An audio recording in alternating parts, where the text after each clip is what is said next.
power through.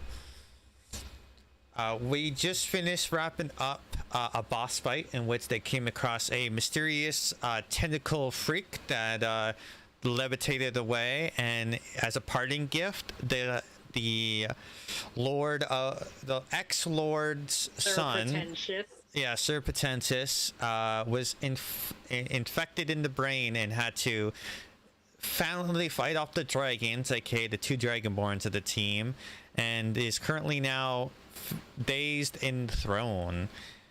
And the heroes are now able to kind of take stock of what just happened, figure out what's going on, and figure out what the next plan of action is.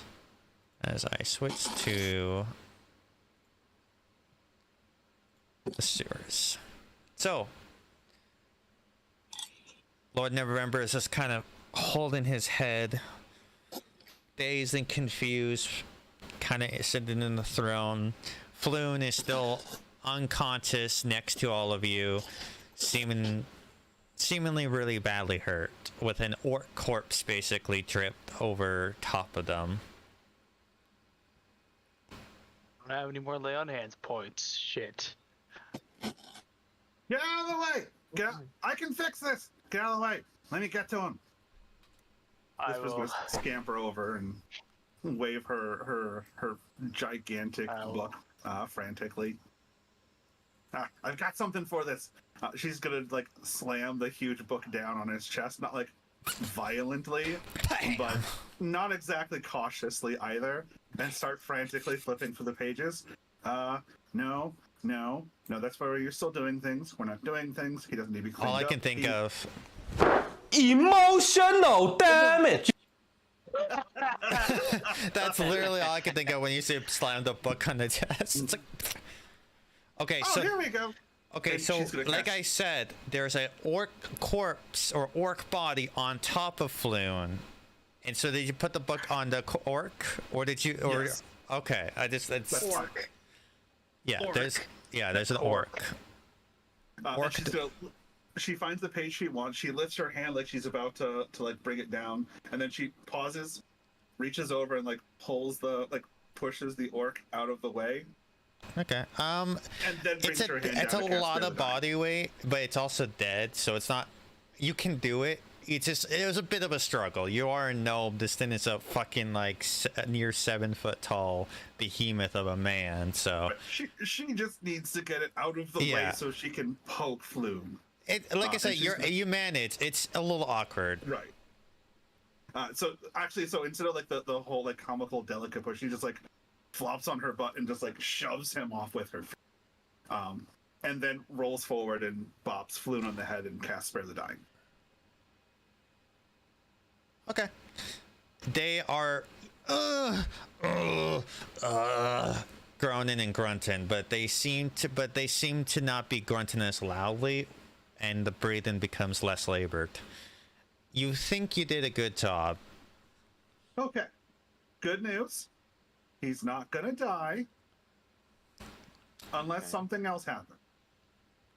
Hopefully it will not. Right. Very hopefully. I don't know about you guys. I've been on set on fire enough for. I'm gonna go with 2 lifetimes. Yeah, we're gonna go with 2. Do you look around the place, by the way? Yeah, no, Vera's probably gonna take a look around, see if she finds anything important. That's a very good. Just trying to keep note of where everybody is. Sorry, you can continue. Whistle's gonna like check her pockets and stuff. She's just like searching to see if she has anything to help with Floon's condition. I don't really think she does. Because if I recall, I don't remember exactly what spells were used, but I feel like she used all of her spell slots. You would now, because you had a short rest, so yes, technically no, you had 2 slots, but then the short rest because of the thing, but we're referred in that, so technically you have no spell slots at the moment. No, that's okay. I mean, they did. No, they haven't confirmed it, so this is Threndy's choice to go back to the old ways. This is Twenty saying that they don't feel confident that they're going to keep it as a half caster, and so for now they're transitioning into the old warlock. Right. Yeah. I still need to With the same but the modifier option where you dependent on the pack that we're keeping. Did I use my once per day healing word as well? As well as the level up system is still staying true. Like we're still doing the level up. Like it's still the UA warlock. It's just not the half caster version. We're not bothering with that. Right. Anyways, Farah, you're searching. All right, I need you to roll me a investigation. Is anybody else searching? Yeah, I'll Help. help with that. I'll Yeah, assist too. somebody else. I'm not super great at it, but Whistle will definitely wander behind somebody and rub her chin and look very, very dang it, what's the word I want? Not insightful, but like introspective. There's the word. Introspective. Yeah, that's a word. Yeah, somebody else can have advantage. Okay, so who's having advantage? Who looks smart? Well, Farah already investigated, so they rolled already, so their roll is in. But if anybody else... Actually, I can do this. I forgot I can do this now.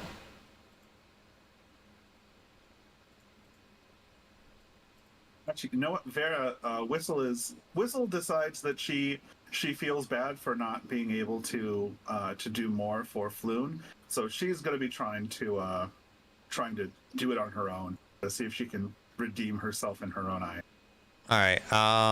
Whistle. Loon is the bat, right? Or Sir Pretentious. Floon and Sir Pretentious look almost identical. The only difference is Floon looks like they're completely unconscious and just out of it, and there's scrapes and cuts all over their body. They're topless at the moment, barely have any pants on. Like they look like they've been tortured and just been through the number. And Lord Pretentious is currently on the throne, just kind of throbbing his head, just kind of dazed and confused and not quite sure what transpired. All right. I'm gonna go over to Floon and He cast Cure Wounds. Okay, I'll try to. All right, that's a roll for me then.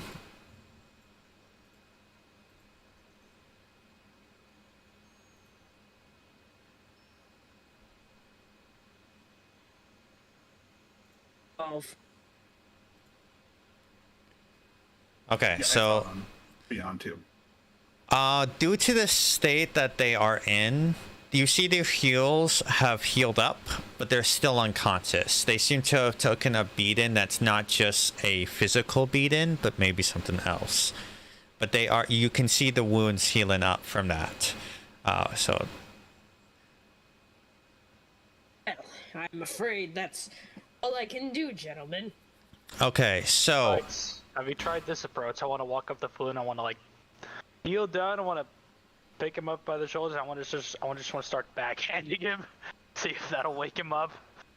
Okay, we'll get to that in a second. Let's go for the investigation. So, Farah, with a 10, you do look around, and when you come over to the stone chair in terms of looking, because I'm assuming you're scavenging the whole room. So when you get to here, you do find tucked behind the chair there seems to be a chest, a wooden chest.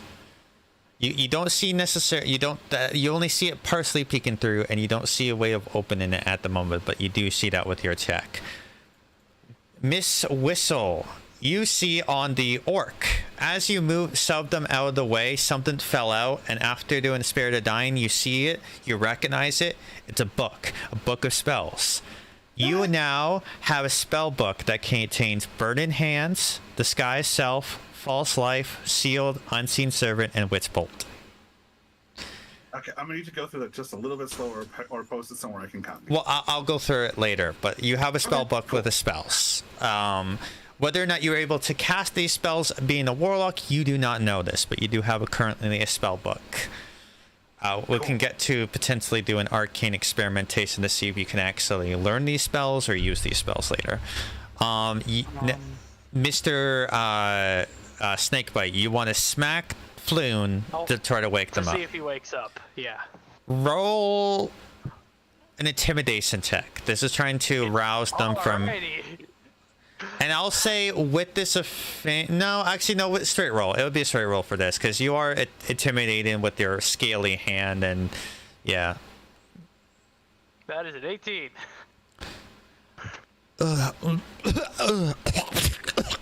And some blood gets spit up on you. What's going on? Sir, it seems you've been trapped down here for a while. Someone heal me? Yes, that was him. I did earlier, but I know. He goes in and hugs you real tightly. Oh, thank you. Oh, thank you so much. Thank you. Well, I'm afraid I didn't really do much. The one that Solstice character. Alrighty. For they were the ones to heal them.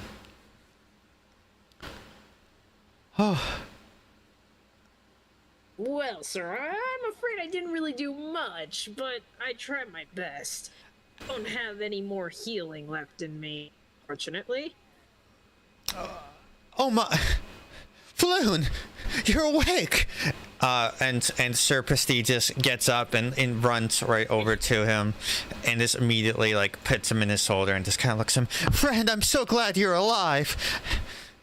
I was so worried, but I so valiantly fought through slews of monsters to get here, even slayed a few dragons, just to make sure you're okay. You landed a lucky shot. That doesn't count. Like, I assume you uselessly flailed around while the rest of these fine gentlemen once slaying the monsters, but very well, believe what you want. Did you guys miss when he was fighting the guy with the droopy face? Yeah, the droopy. You mean the tentacle dude? Is that what those are Does called? anyone here have a medicine kit, or perhaps some bandages, or at least some clean cloth? And then Epsilon starts rummaging through his stuff. I can I make think cloth we clean. really should get I have a these spell for wounds that. dressed. I will say you healed them completely with your spell. Like their wounds were healed. They were just unconscious. There's no visible damage on them. And you assume that the blood that spud up, and for somebody who has the ability to heal, you can assume that that was just residue from the internal healing that might have happened. I can make cloth Anyway, clean. so, Floon, is it? Yes. Are you perhaps strong enough to walk? I'm gonna need a shoulder to lean on. Oh yes, my friend. Of course I'll let you hold my. And you see that Rainier literally like slopes him over and is ready to carry him out. Whistle is. Oh no! Be careful if you carry it. All right. Whistle's well. This is Let one him of the debates. walk on his own. If he's carried improperly, it could be at best uncomfortable and at worst hurt him further. While the debate's going on, Whistle is going to work on getting the trousers off of the orc. Okay. So she can offer them to the much more alive Floon. And then she'll offer, I can get you his shirt too if you want. And as you guys are going through that, through the door opening, a lone goblin. Oh, Master told me I must check on this to make sure that everybody's. Oh shit! Hello. He's gonna close the door. Yeah, no, I'm following this dude. And you see him waddling away. What do you do? I'm gonna just run at him and tackle him to the ground. Okay. We got a survivor. Okay. Roll a unarmed strike. Unarmed strike. Alrighty. Just to see if you can actually grab onto them. That And the is a DC. 16. All right, and the DC is going to be your proficiency bonus and your strength modifier, +8. So it's a 16 to 16 unarmed strike. The DC would be 8 plus strength mod. That'd be 8 plus 3 plus 2. Yeah, you got him. Let me go! Let me go! Let me go! I like to just like throw him over my shoulder while he's just like kicking and wailing and screaming, and I just like haul ass back here. Okay. Hey, we got a well, survivor. As he's doing that, he's gonna try to stab you because he still has his gun, a weapon. Let me just make sure I get the right stat here. I'm gonna lose it if he down with this. It'd be funny. Come on, please, Em. It'd be funny if he misses. It's just him just like kicking and flailing and screaming.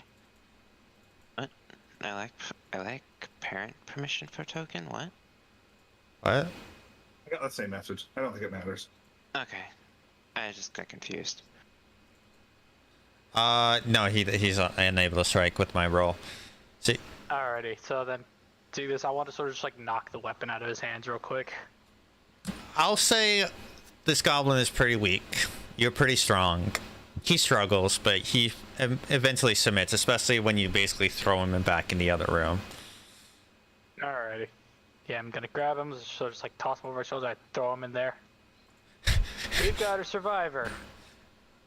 Okay, You're gonna regret this, you scaly scum. If I were you, I'd watch your tone there. Oh, that's quite ironic, isn't it?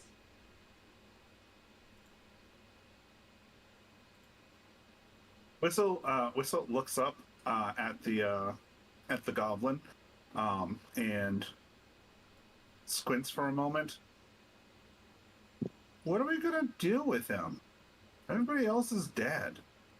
Or left. Maybe carry him back to the people who requested you find someone? Back to the guard, they can question him, see if he knows anything. Oh, that's a good idea. Yes, indeed. Meantime, well, we can't just have him running around here waiting to escape, so I want to like whack him with the flat of my blade to knock him unconscious. Roll a damage number just to see how much damage you do. Alrighty, I want to keep this non-lethal if possible. Yeah. I don't want to kill him. At this point, he's defenseless. He's not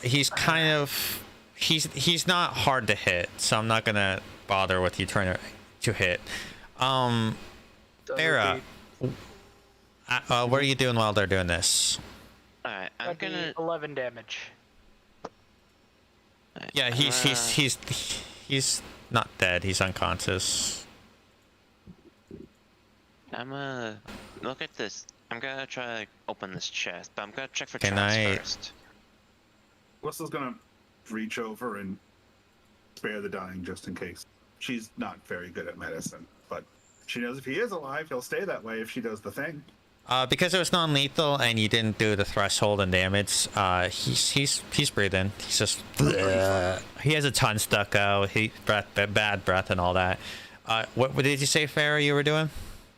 I'm gonna try to open the chest, but I'm gonna check for traps first because I don't feel like blowing up in case this is like a trap chest. Yeah, investigation or a thing. Let me do the request roll real quick here.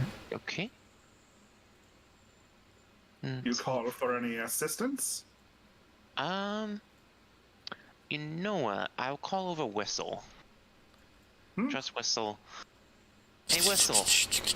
I believe I might have found something else. Oh. Is this a treasure chest? Possibly, but I want to make sure we're not about to blow ourselves up. Oh. Hey, Whistle, real quick. Yeah. I need you to do a percentile die for me, please. Sure. I got one of those right here.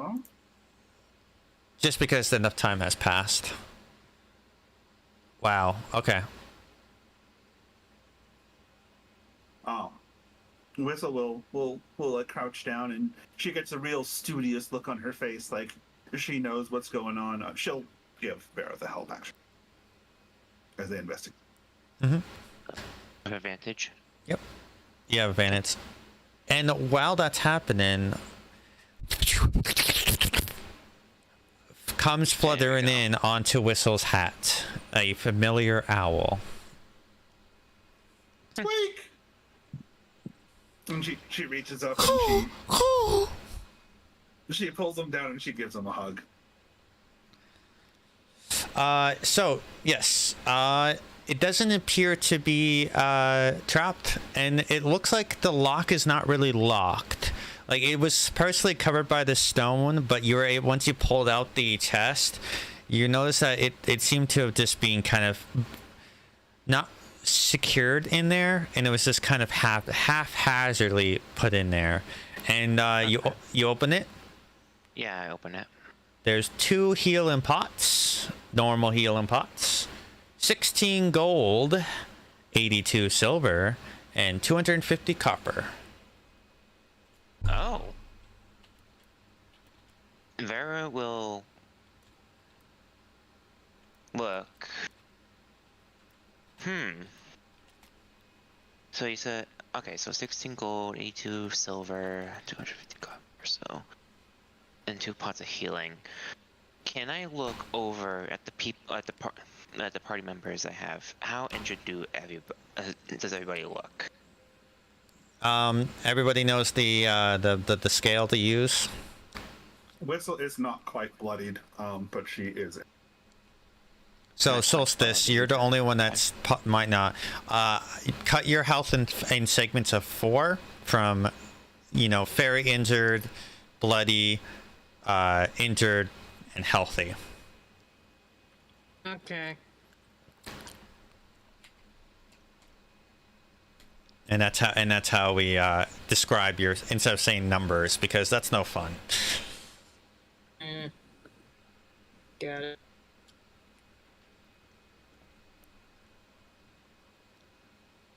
Okay. Oh, by the way, if anyone else, I might as well remove them since they're not here.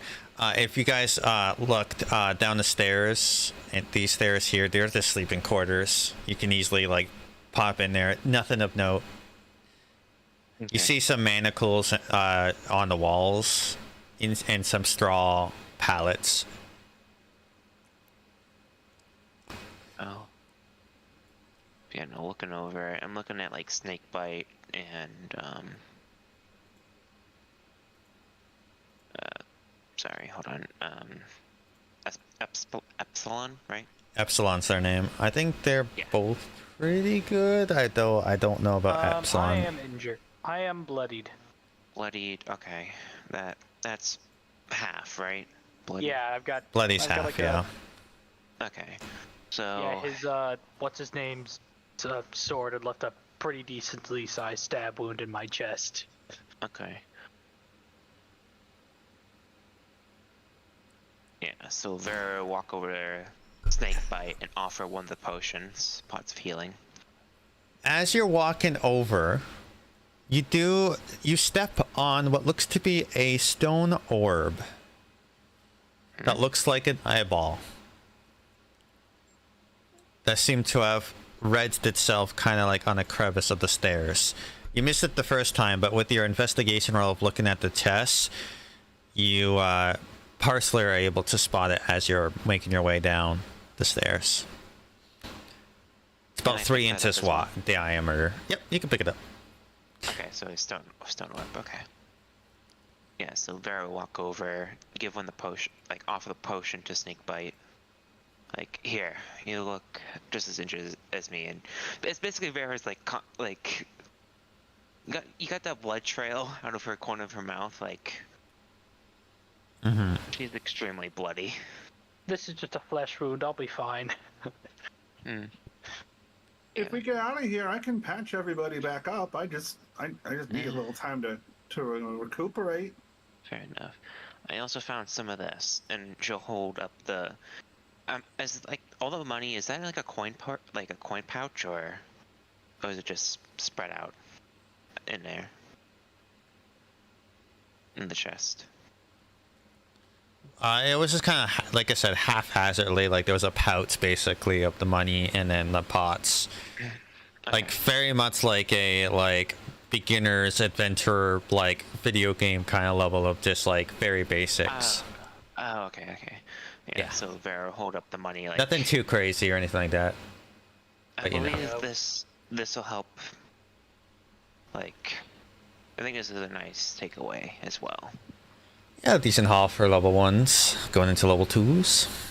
Yeah, and while they're doing that, I want to walk over in here Goblin mentioned something about boarding others, so I think Whistle's gonna follow with her stick held out like it's actually a sword or something, as if something's gonna run into it and actually suffer some kind of harm while she follows along with Snakebite. I follow in too. Yeah.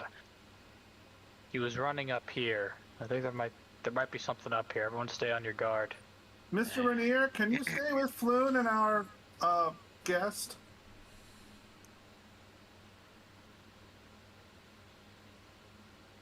That was to never.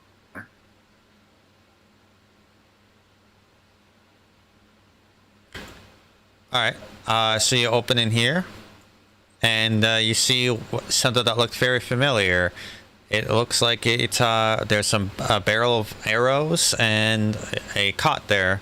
This appears like the goblin that you might have ended up getting your hands on is just the other goblin that was shooting at you earlier. Oh, makes sense. Okay. Alright, other door. So these ones sleeping quarters. In the middle of this otherwise empty room is a stone pillar carved with a small symbol, a perfect circle with 10 eloquent spokes radiating outward from its circumference. In the middle of the circle is a smaller circular indentation that bears a passing resemblance to a lidless eye.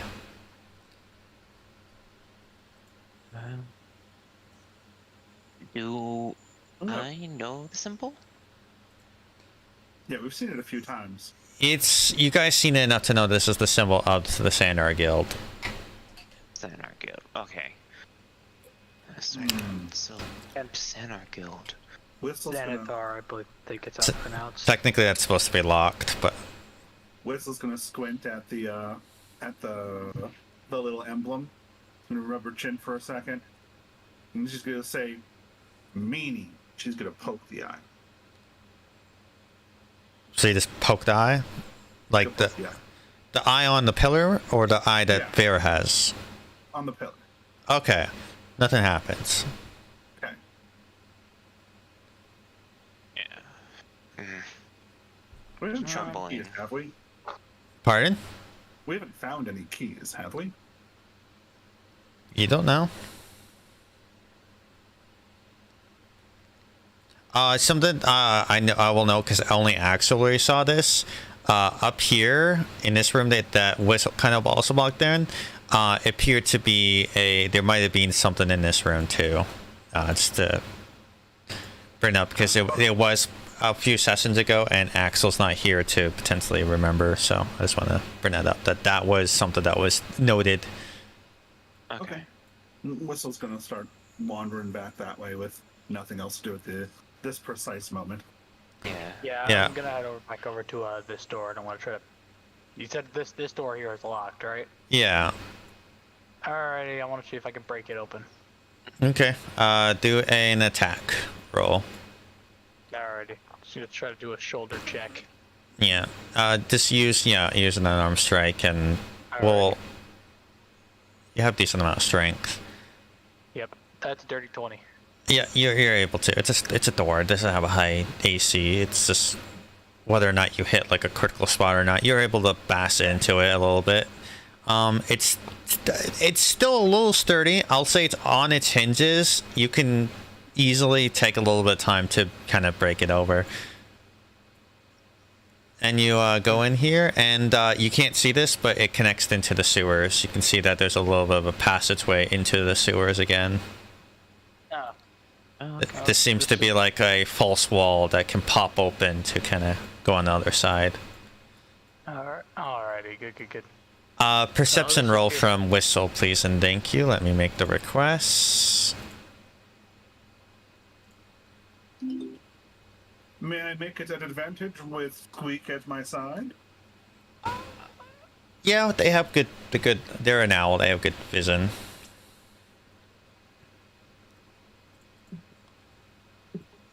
Yes. So you do see that. Let me just make sure. So it seems to be a rough-hewn tunnel hidden beneath some loose flagstones.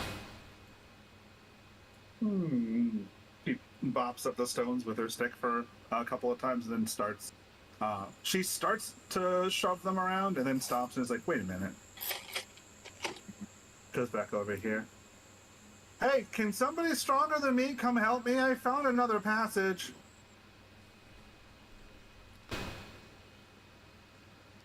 I'm coming. Give me a second. Yeah, go back. Time's up. Would you like another? Ha ha. Hardy har. It's over here.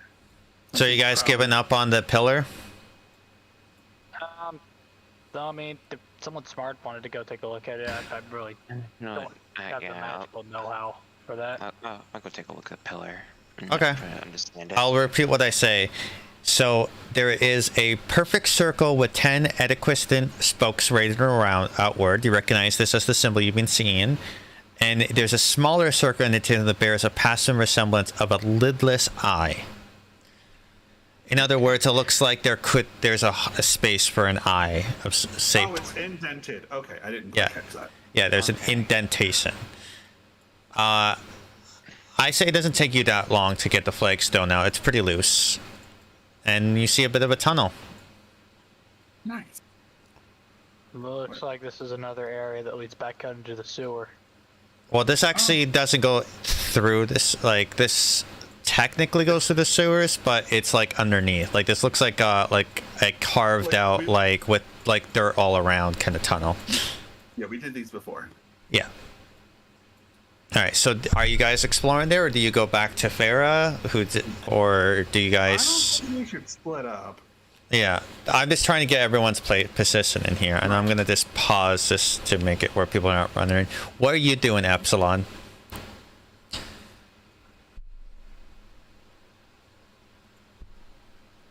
Still on, you there, buddy? Solstice?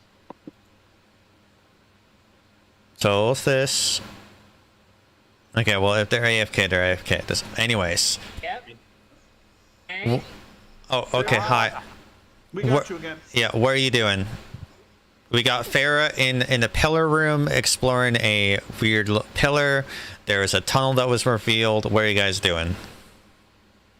I guess I'll help with the pillar first. If I can't do anything there, then I'll go look at the tunnel and see what I can do.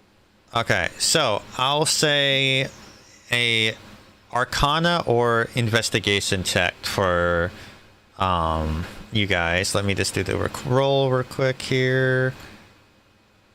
Arcana investigation. What's my better one? Arcana investigation. Nah, they're both at 6, so it doesn't matter to me.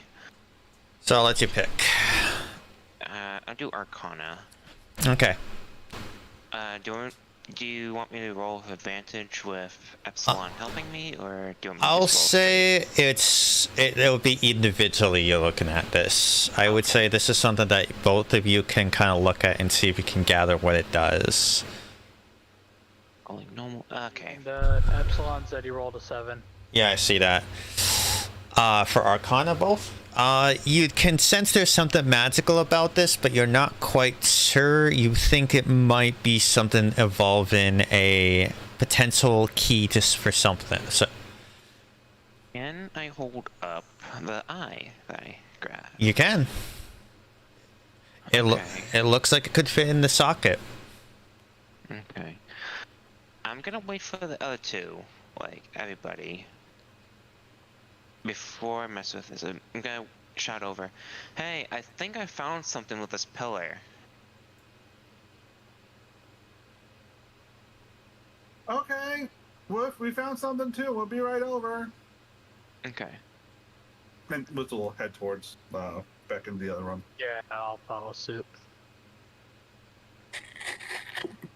Like, game on pause so I could move my token. Oh, you guys are all going back there. Wee.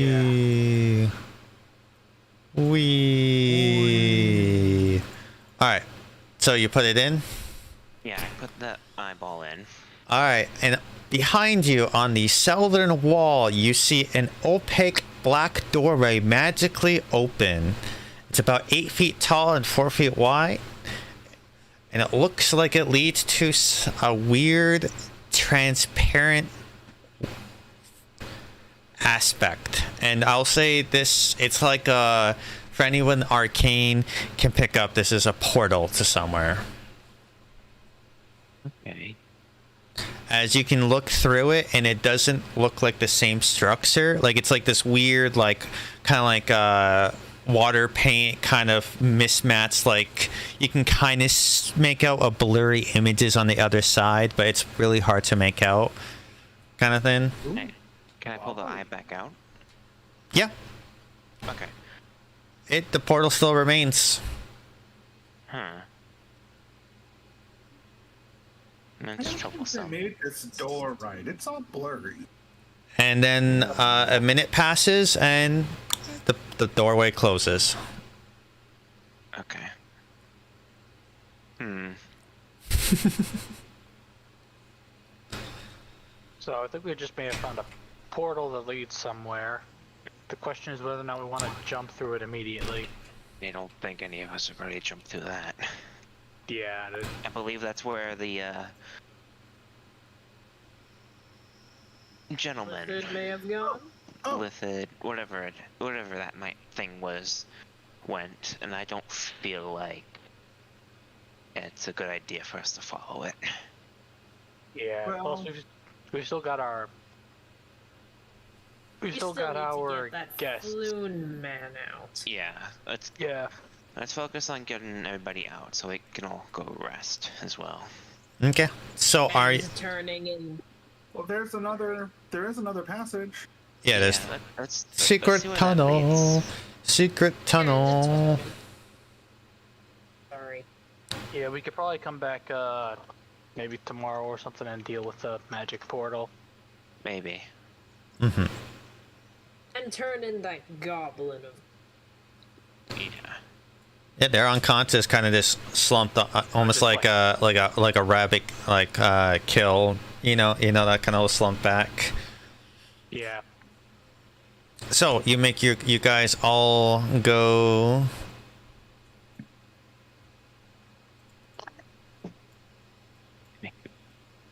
Here. Yeah. Yes. Why is that Floon with us? Floon is there. He's just being carried. Ah. Moon and Never I think it's Lord Neverember, right? Yeah. Yeah. It's a little. This is It's a tight squeeze for the bigger boys, but you guys can make it through. And this is where I found the secret passage. Okay. Interesting. Interesting. You Did a guys good can go job. first. You did a good job, Whistle. Thank you. And she looks very proud of Okay. So let me get to. So we are in Q9. All right. You enter in, and after breaking down the wood to kind of get on the other side, takes a few kicks, but your snakebite fellow is able to help you. You make your way into what looks to be a cellar. And a bit of a glance, you can see that there's some tankards here, and what looks to be the setup for a small, modest brewery in a basement. There's a lot of clutter. Clutter. Oh, actually, technically it's not wood, it was flagstone, some more flagstones, but again, you're able to clear it with your paladin buddy. It smells nice here. Which is saying something, because not the rest of this place smells awful. Yeah. Let's see what's behind this door. Just out of curiosity, how loud are you guys talking?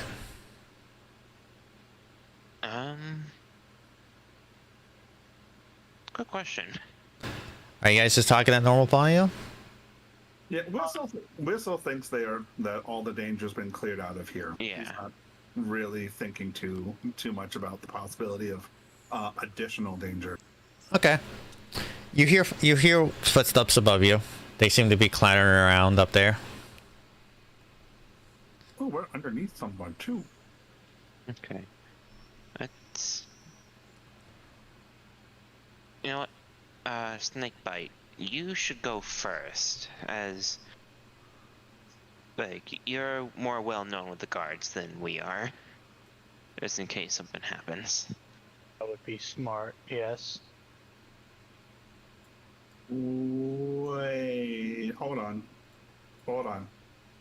guys. Hold on. So this, even we had to move more of those stones to get into here, which means that this brewery might be like the basement of another business entirely. Yes. What if they're in cahoots? Well, then that'll be some more questioning we'll have to deal with. Yeah. Which will immediately like wags her club at the door and sends her little vines to read out over it again. Well, I'll be ready. All right. They're rapscallions or something. Yeah, I would like to attempt to move my token, please. So you're going to the door, basically. Are you listening through the door, or are you just opening it? I've got my shield at the ready, got a can of my sword. I first want to press my ear through the door to see what I hear. All right. Yeah, that can be done.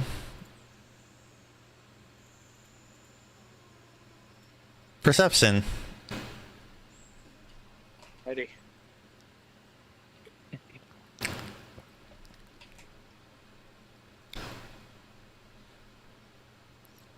That's an 18.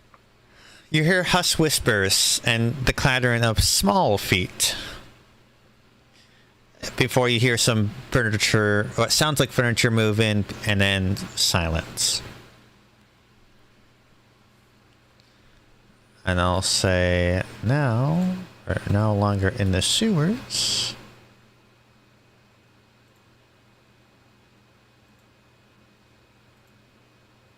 I think everyone be at the ready.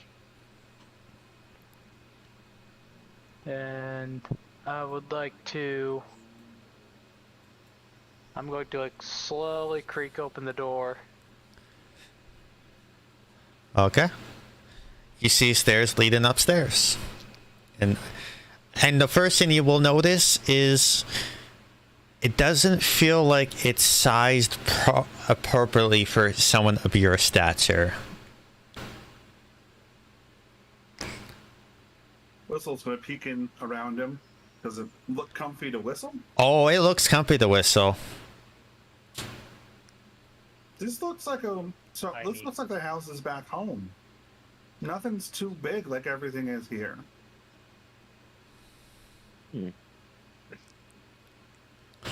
Whistle's gonna pause and go back to one of the brewing stations and try to figure out if she can recognize maybe either some gnomish brews or something along those lines.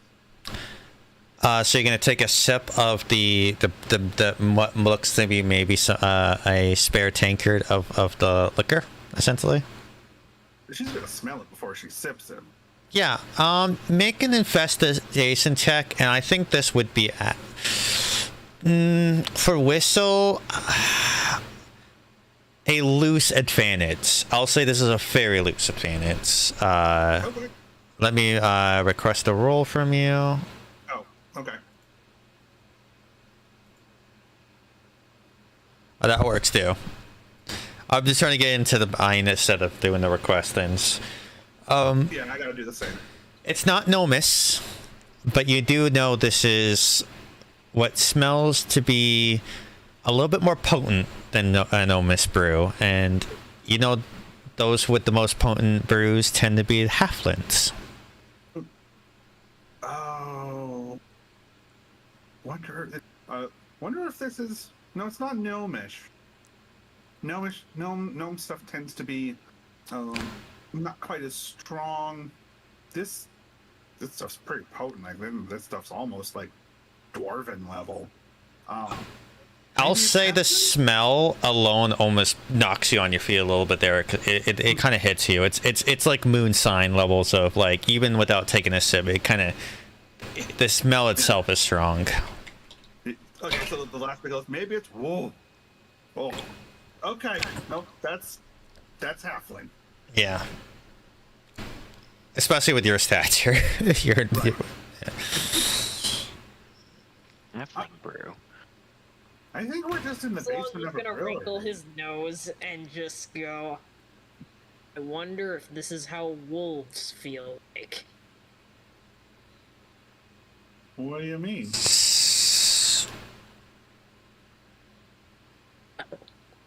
Don't you know that canines have a keen sense of smell? So, what are you guys doing in this basement? As you heard, now there is silence upstairs. There hasn't been a single peep. They're waiting. I'm gonna like shoot. I'm gonna like whisper over. I'm gonna look back over. I'm gonna like press my finger to my lips. And to get everyone to keep quiet, I'm going to, with like sword, hand on my sword and like shield at the right, I'm gonna continue to slowly walk forwards up the stairs. Anybody else following? Whistle will go with. Okay. Yeah, try to stay behind this Yeah. shield. Mm-hmm. Renier's kind of staying in the back, kind of letting you guys lead the charge. All right. You get to the top of the stairs, and there's another door. Don't be And I too move mean. my token. They might not be with Well, this is off the map at this point. Right. So, I mean, if you want to move all the way off the map, you can. But, I mean, the best you can do is right there. Yeah, just get so I'm inside of here. Okay. I mean, again, you're technically up the stairs, so it's not even... Oops. Ah, Don't be too mean, Mr. Snakebite. We don't know if they're with the mean guys from the sewer. well, It might they're just be their brewery. All right. Do you open the door? I look over and I say, they've certainly got some explaining to do if they've got a hidden bunker that leads to this place. And yeah, I'll open the door. All right. Does a 12 hit? No, it does not. As a broom comes swinging at you, as a halfling woman starts swinging wildly at you, the bristles hit you, but they don't do any damage, but it's more of a nuisance. Get out my home! What dare you, you creeps! What are you doing? Relax, calm down. I'm with the We're Waterdeep. quite sorry, madam. I am with the Waterdeep City Guard, and you've got some explaining to. And you've got to explain why there's. Why are you in my house? And you see, like, quickly as you fully open the door, there's two children kind of huddled with, like, what looks to be an older halfling, maybe another sibling, kind of holding them as the mother is. Or, Whistle leans around Snakebite and waves at the kids, trying to be a little reassuring. they awkwardly Absolutely. wave back, but in like a really confused way, like they're like not sure what's going on. Confused is better than terrified. So I'm gonna wave his hands and be like, "Oh, we're incredibly sorry, madam. You see, these fine gentlemen rescued me from a cage, and apparently they were also on a mission to help rescue someone else. Unfortunately, we ended up here as we were trying to get out. We're quite sorry for the disturbance, madam." Yeah, so it appears you guys have got a secret entrance that leads from your home into a hidden bunker underneath in the sewers. I beg your pardon? That is an absurd thing to say. We're just honest brewers. Insight check. Go ahead. Me too. I would also like to do an insight check. Okay, I'll do a request roll for everybody, as everybody seems to want to do Yeah. an insight.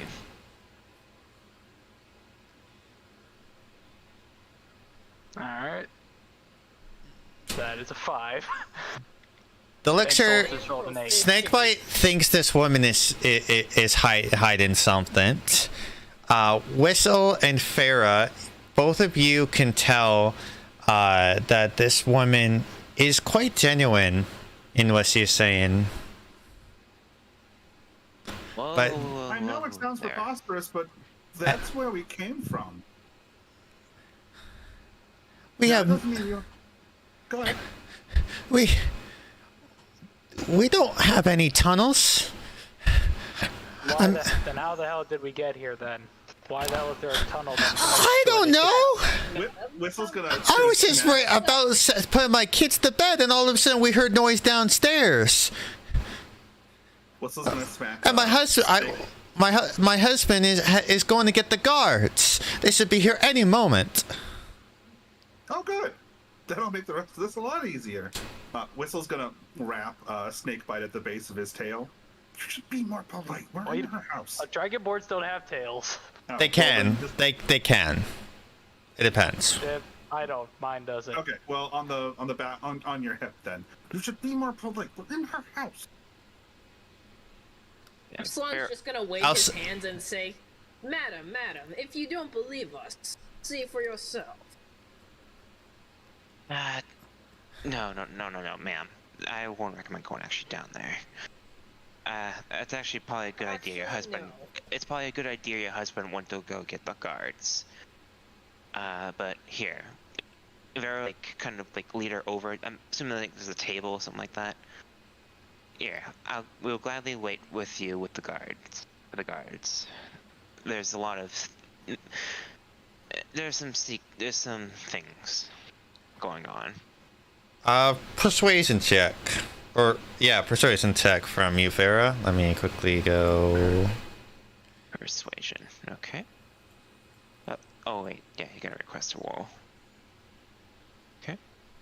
I could put the DC in here too if I wanted to. Yeah, normal roll. Okay. She has the broom still in her hand, and she's just. Well, yeah, Novera's like, She's giving you a weird look, and you realize that you don't appear to be. Seems to be used to seeing somebody of your stature. 2 dragonborns and a tiefling. It's a little off-putting. Not in like a racist way, by the way. Just more like this is just very unusual and like.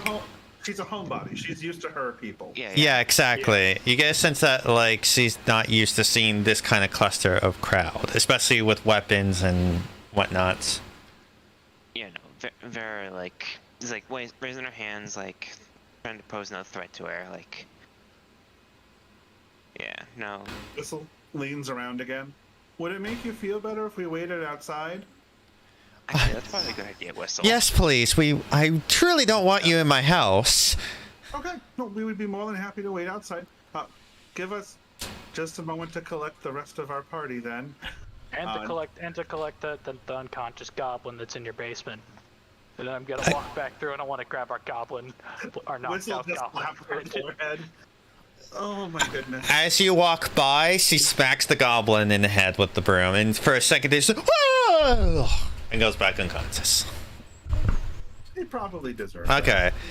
So, to give you an idea, you are on the Fiska Alley. So you've actually moved a little bit, in your travels.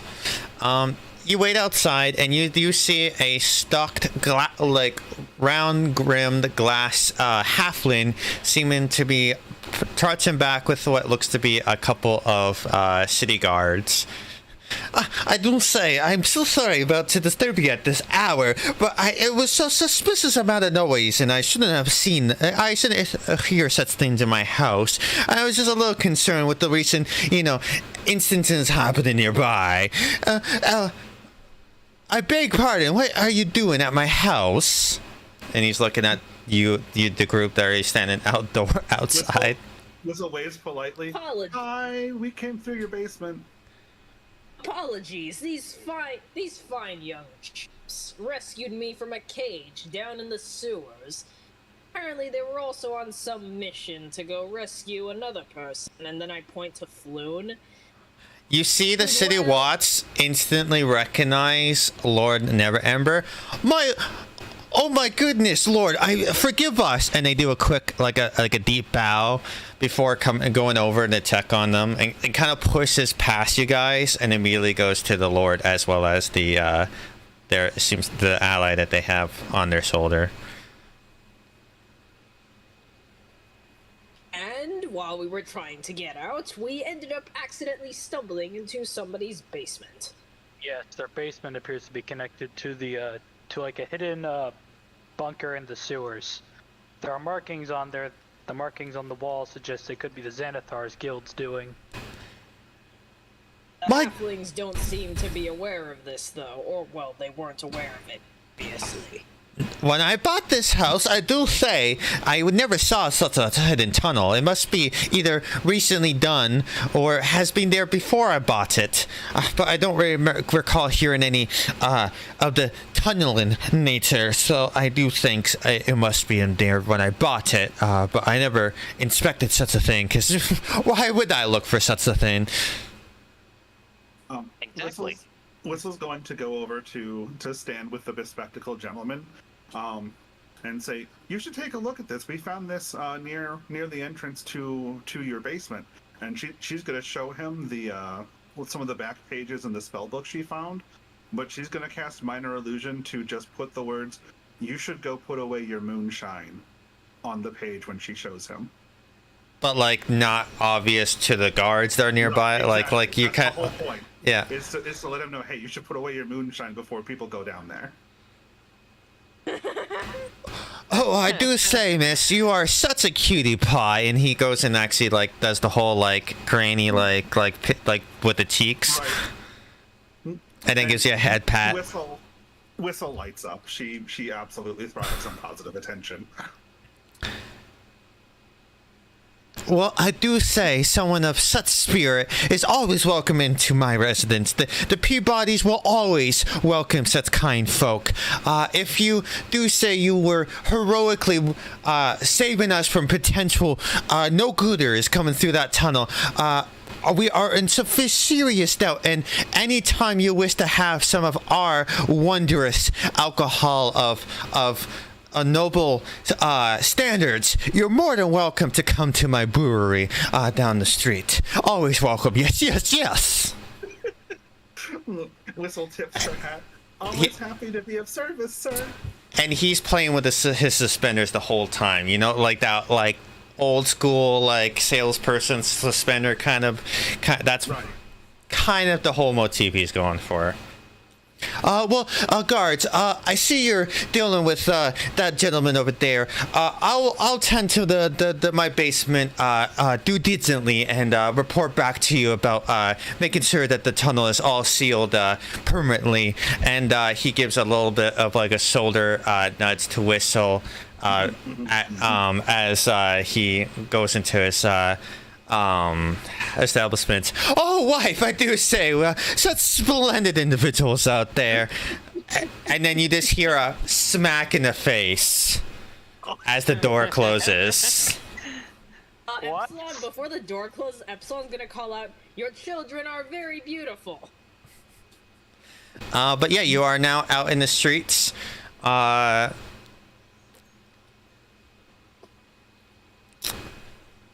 Whistle looks down at herself and realizes that she's still very much like charred and scorched from having been, obliterated by her burning hands, and she's going to take a moment to start cleaning the soot off of her clothing and such, and restoring herself to a less barbecue-scented state of being. Okay. You are in the middle of the night in Fiska Alley. You have... It seems like the city guard and Lord Never Amber have essentially... are checking up on them, and you see Lord Never approach you. I do say, I am so happy that you were able to be there for my friend, and and he looks over at Farah and does a deep bow, getting on his knees, kind of like, and forgive me for how I may have acted. You are such a valiant warrior, and I am proud to have had you by my side during those valiant moments down in the depths. And he gets up and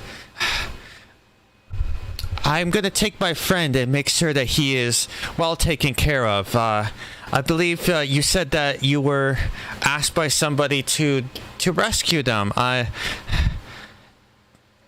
he quickly pulls out his family crest. It's like a pin pendant kind of thing, and he hands it to the group. This should be proof enough that you have assisted us, and whoever asked you should know that that means that you've completed your mission. I must be on my way and tend to my friend. And you see that the city guard and the two gentlemen walk away into the night. Bye, Mr. Rainier. Well, he seems not quite so bad after all. I think maybe he just wants people to like him. True. Although he does overdo it, I must say.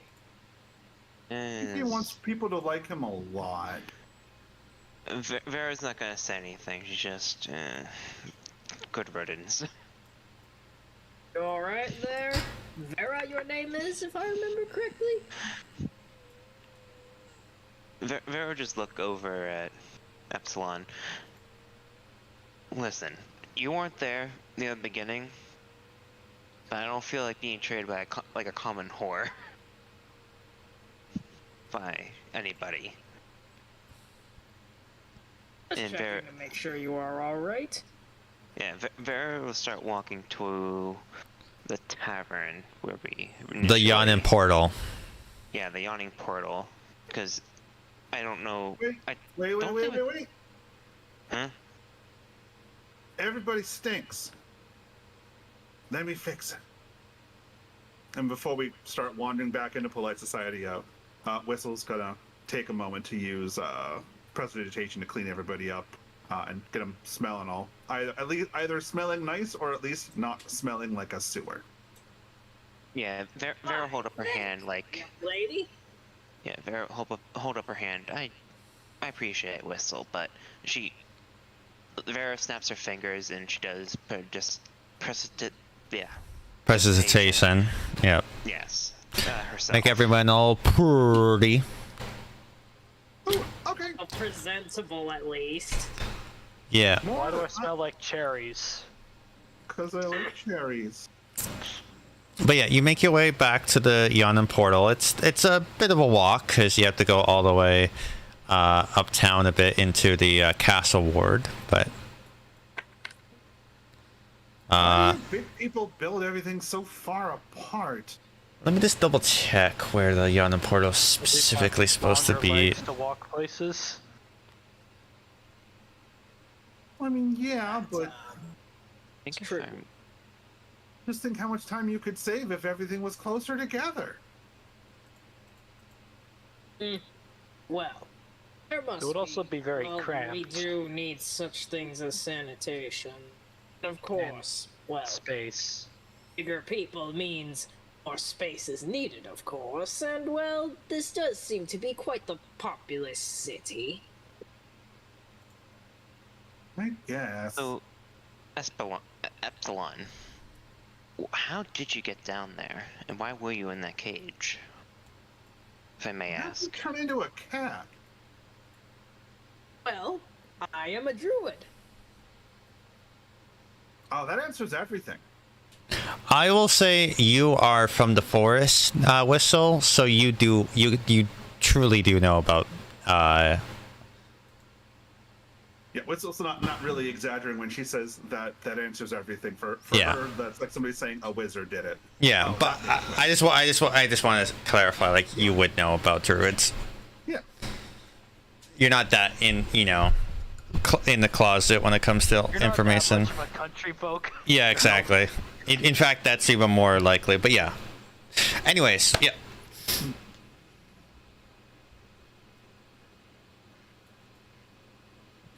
Well, Whistle says that explains everything. That doesn't mean everybody else is necessarily satisfied.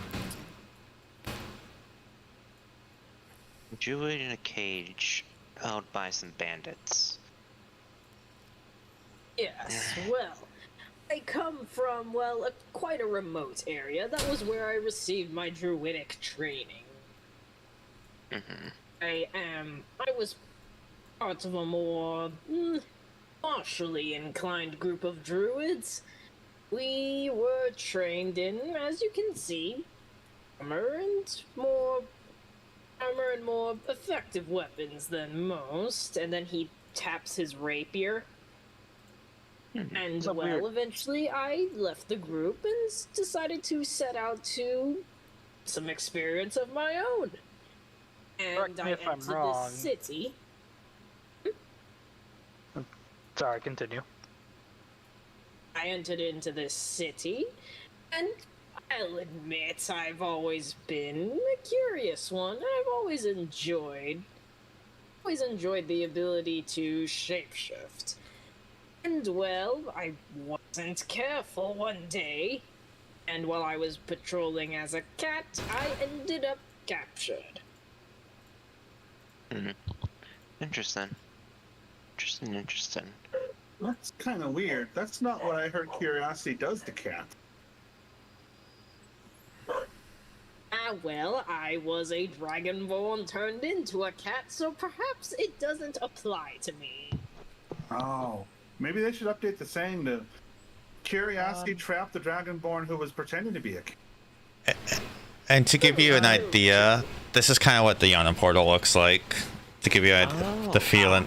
Oh, that's cool. Oh yeah, that's awesome. Yeah, that looks cool. You can see Matt Mercer over there. Anyways, Correct me if I'm wrong. I see what you mean now with the pit. Yeah, the pit. Yeah. It's literally a pit. I do see Correct me if I'm wrong, but I thought druids had a thing up against worked metal, and he glances at your scale, armor, and rapier. Well, those are the more traditional. My order I came from was a splinter group of the Circle of the Moon. We eschew defense. Well, we eschew defense in exchange for greater offense.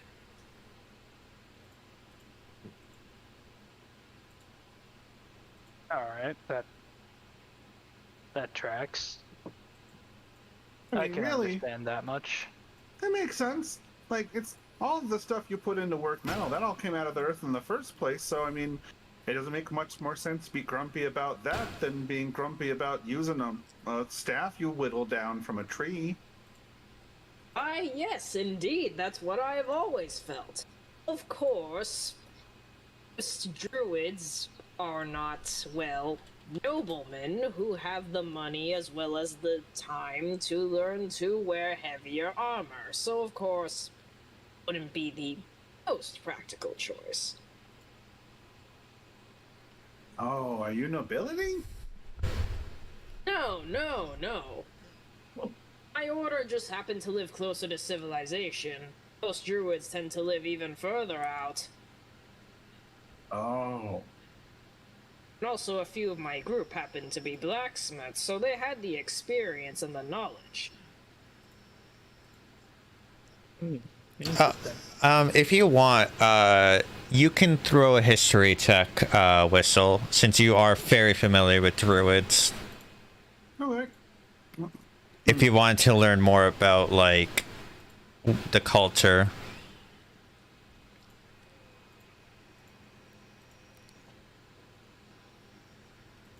Okay, yeah, so you do know that the stories of, like, druids not enjoying metal is more of a...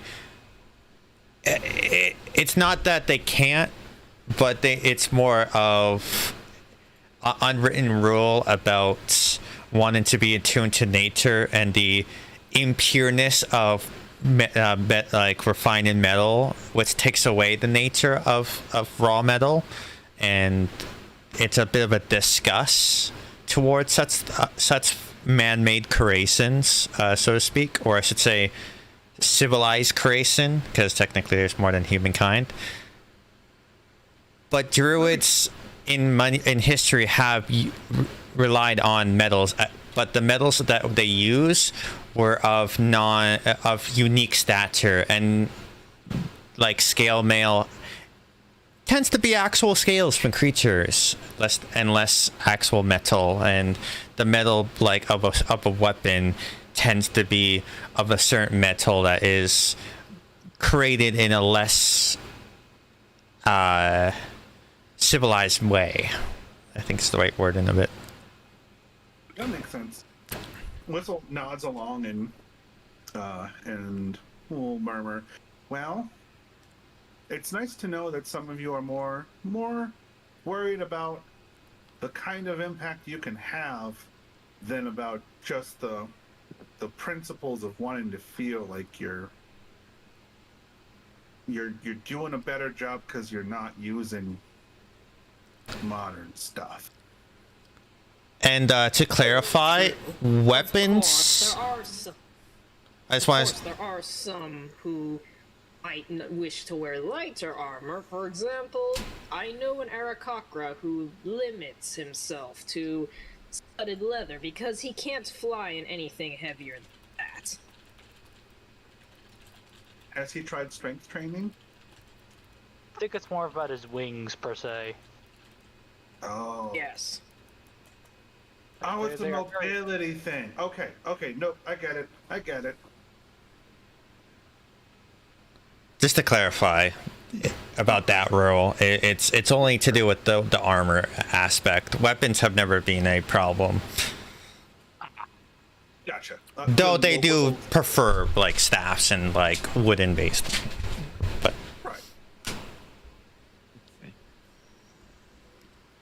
Well, we're just about back to the market. Does anybody remember where to go from here? you can hear the noise of the yawning portal. It's not hard to find. Okay. All right. So It's a tavern, like a massive tavern. It's You get into the ward and if you can't find it, I'd probably be able to guide you guys to it. It's an institution. Yeah, I practically grew up here. I know this place like the back of my own hand. I'm just ready for a nice drink and a nap. Yes, and I say after you guys collect your rewards, we can meet back up down at the hidden basement area and see wherever the hell the portal leads us. That's true. And you enter in to the tavern, and it's a tavern. It's loud, it's hearty. One of the taverns of all time. It's a famous one. But it's constantly packed and vibrant, and people are constantly in and out and drinking. It doesn't take you that long to find Volo. He stands out in his outfitry. If you guys play Baldur's Gate, you know what Fulver looks like. But yeah, he seems to be sitting alone drinking while also knee deep in a pen and quill. Mr. Volo, we found your friend. Friends! And he gets up and immediately comes over and kind of tries to awkwardly do a group hug thing, but it's very awkward. He's only able to grab some of you and pulls you in, and you're all at different heights. It's very awkward. Very much try to back away as he tries to go for the hug. Whistle uses her hat to make sure her face. Well, you're with the group. A friend of a friend is a friend of a friend of me, Oh, it is for me as well. Friend! And he goes in for another hug. And he Whistle uses her hat to make sure her face doesn't end up in anybody's crotch. Yeah, no, nothing like that happens. It's, if anything, it's like a knee or an awkward knee into near the head, but no crotch shots are happening. As he kind of well, friends, do tell me of the tale as I write it down for the records of the history books. As he comes down, goes back to his table, and then he claps his hands, and a barmaid comes in and delivers ale for everybody. Okay, so Epsilon's gonna bow to the I grab barmaid like and two say, of them and I "Why, just start hello, chugging. madam. How was your evening?" She just does a bow and and doesn't seem to speak. She just kind of gives a smile and she continues her way. As you can see, she looks very busy and doesn't have time. Like it's packed. Well, apologies, madam. Have a good night. Yeah, they did do like a smile and a nod gesture, so they weren't rude. They quickly went off to the other tables. Vero Yeah, put I know. that. I'm doing Epsilon as kind of the opposite of my other druid character. Yeah, no worries. I'm just clarifying so you understand. Like it wasn't a rude manner. I Yeah, love I know. them. I Yeah. assumed she just kind of went, Mhm. "Oh yeah, I gotta go now." Mm-hmm. Like that. Yeah, if you're gonna try to chat up the barmaids, best to wait till after their shift. This place is always busy. Ah, I see. Well, I just like to give a smile and a greeting to everyone. And I will say for Snakebite, in saying that, you visited the Yana part before. You don't actually recall Sif's ending. It seems like the same folks seem to always be working and always here, but they don't ever seem tired. Like it gives you a little, like you just have a second of, is that right what I just said?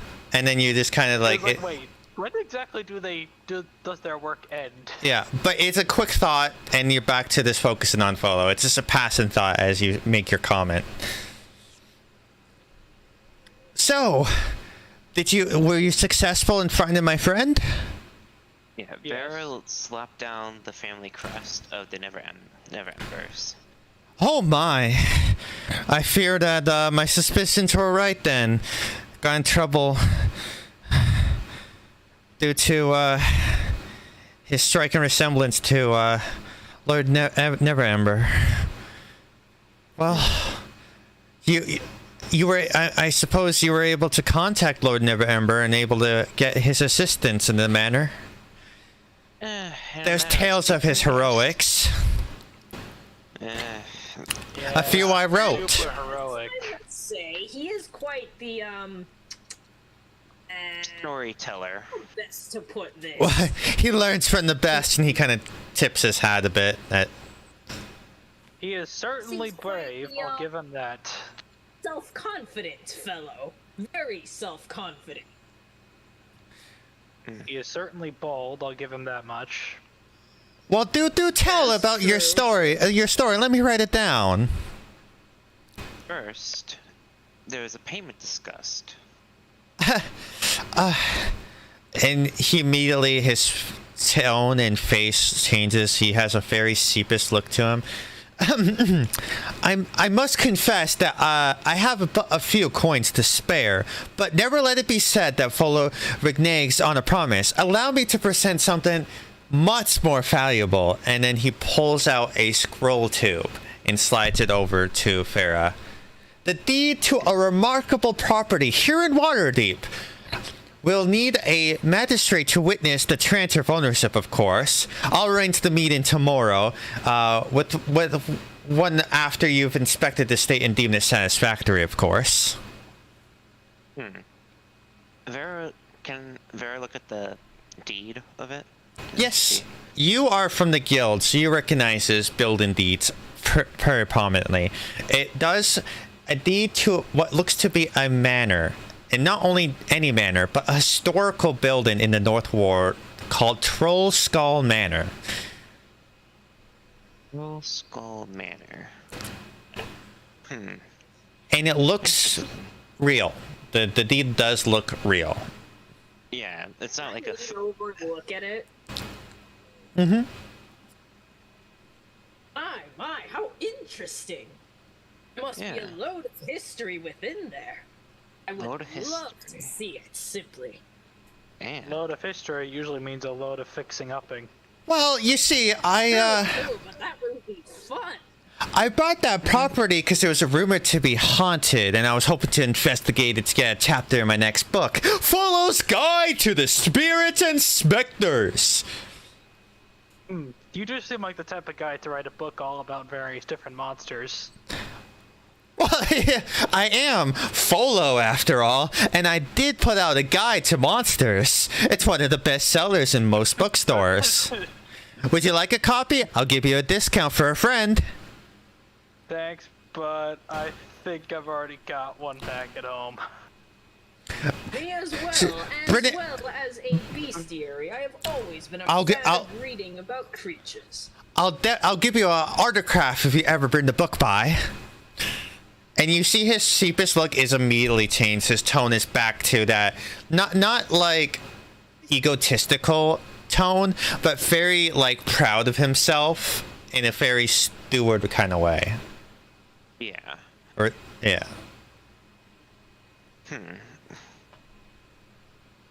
Okay. Vera like look to. Originally, it was Whisper and Luna who were on the journey with them. Yeah, two people that are currently not here. We'll say that you're able to contact them in the future. But for now, let's just say that they were pulled away. Yeah, no, Vera look to Whistle. As long as I get a room on the first floor, I'm happy. Yeah, I believe this is a satisfactory payment. Why, yes indeed. I think exploring that manor should be quite the experience. Village elders aren't going to believe it. I've been here like a day and I own property. So that's what the manor looks like. That's what the manor looks like. This is what you won't see it till when you go, but let's just say you go for your long rest at this point. Or unless you want to drink and party a little bit, but yeah, everyone's gonna go down to sleep. Okay. He got stuck in a cage Folo pays for rooms for Arby as a like, because he seems to have a little bit of sway here.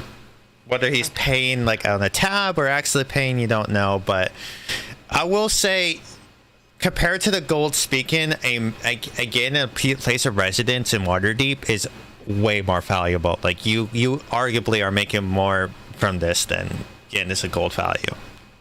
Yeah. I also want to be a thing that Vera does keep the Never Ember family crest on her. Okay, but the deed does get taken back to Folo as he has to first like officiate it, but he does.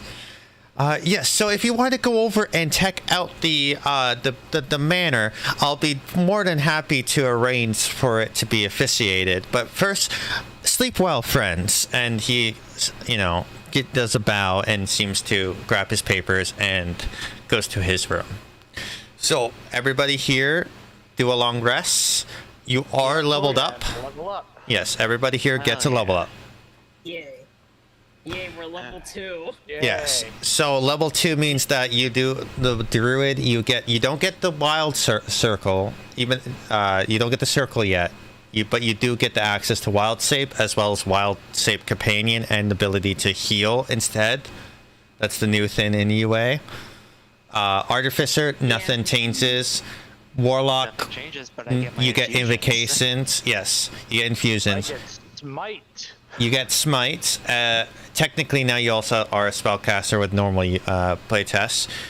For invocations, did you pick what kind of invocations you were hoping for? Yep. Are we using the fixed amount for HP? Yeah. No, average HP. Oh, so the average. So this is a play test, so I'm doing like the average potential party just to like get like easier recording numbers. So you want False Life and Agonize and Blast. Okay. So let me switch. I need to pull up the Paladin playtest rules so I can see what exactly some of my spells are. You get all the defined list pretty much, but yeah, relook at what the smites do because some of the smites do change. Yeah, I think I got some of the. I think I added in all the smites as a custom feat. Yeah, but just keep that in mind that. Yeah. Yeah, I think I added in all the smites, and I think I gave myself all of. Yeah, the Solstice. If I'm overdoing it, or if it sounds forced or fake, let me know, because I'm not used to playing sort of cheerful, open, friendly character. You're doing great. You play how you feel comfortable with. Yeah, play how you feel comfortable with, alright? You're doing awesome, man. And if there's a personality shift, there's a personality shift too. You know, don't feel like you're stuck in a... I know, it's fine. I'm just trying to iron it out. So Paladin, you level 2, which means you gain access to Paladin Smites. You have Defiant Smite and Thunderous Smite. You also get Fighting Style between Defense, Dueling, Great Weapon, or Protection. I believe you said you were going to go Protection, but I can't remember. No, I think I went Dueling. Oh, Dueling, okay. Alright, but that's all you get. You don't get anything else for your stuff. Warlock, you get the invocations, false life, and stuff like that. We'll get to that in a second about those invocations. Links. Yes. Because of one of the infusions I can choose 4 at level 2. Yes. One of them is replicate magic item. Now, I know. So my rules with artificers is if you want to create a magical item, you have to either have the magical item in your possession to study it, to replicate it, or you have to go and take time to study to be able to learn about the ruins and enchantments used to make the magical item. So, and depending on the rarity of the magical item, it takes affects the time it takes to study off your off time, as well as there's a few arcana texts in creating the thing to see if you can fully make the enchantment proper. But it's not too difficult. I don't make it ridiculous. It's just a matter of a little bit. Okay, so... I'm going for the alchemy jug. So. Yeah, so level 2, you get Wild Companion, so you can use a spell slot for Wild Shape to make basically Find Familiar. And it disappears after a long rest. And then you gain Wild Shape. You have 3 beast forms you can pick from. So... pick the 3 beasts you want to be part of. Yeah, okay, awesome. You can't spellcast. Yeah. Okay. So yeah, that's it. I guess they took away the... I could have sworn... didn't they have it where you were able to heal? Or I guess that was the older UA. I guess there was no option. Okay. No, I think it's always just been for Moon Druid, and Druid subclasses have been moved to 3rd level, so... Yeah, and I have a question. Did you pick Magician or Warden? Oh, yeah, you did Warden because you have the scale. Yeah, you have the scale stuff, yeah. Alright. Okay, yeah, I forgot I can pick it up. But yeah, so... Alright. Whisper. As you sleep. Mm-hmm. You toss and you turn. You feel coldness overtake your body as this festering feeling of an icky blackness overdevelops your body. Yet you feel a bit of familiarity. You're at peace with this feeling. On the surface, it looks like you're drowning, but you can't help but feel comfort in this ickiness. My child, you've done great service to me. So happy. Take my gift. Befriend more of my greatness. Revel in it. Become greater than you ever thought you could have been.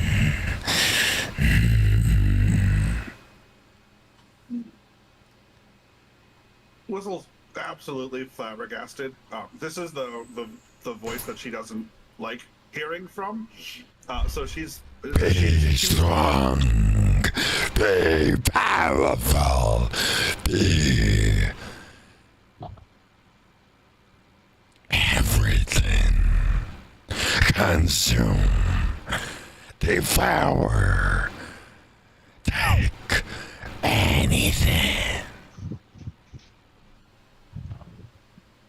Well, Whistle is officially terrified. She was she's honestly completely speechless. Like she's too scared to push back, and she knows that this thing has helped keep her alive, and so her response is just sort of like a silent and almost frantic nod. You dipped lower and lower in this ickiness.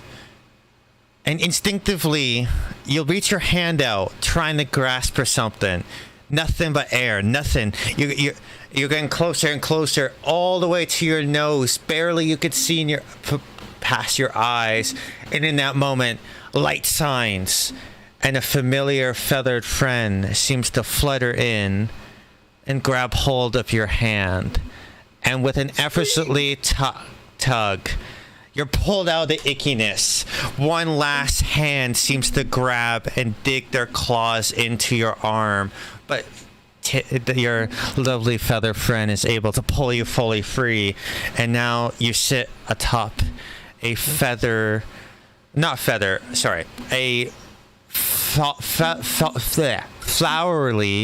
field, and you see your feather friend flutter around. And the puff of feathers, and a beautiful woman with antlers like crown, beautiful red hair curling down, freckles on her cheek, eyes glow a bright green, and a smile on their face. Child of the forest, you are done so proudly the service to nature. And she just kind of holds her hand out and takes your hand and grasps it, and then gives you a kiss on the hand before feathers, and you awake the next morning, and you instinctively grab your arm that was grabbed, and there's a mark that lingers. Well, she's definitely gonna spend like the first hour she's awake trying to scrub that off. No, this inky, claw-like substance that seems to like barely noticeably shift and move as you peer into it. Ugh. But in that moment, you feel better than you normally do, and you currently have the extra health HP that false life gives you at the moment as you wake up. Right.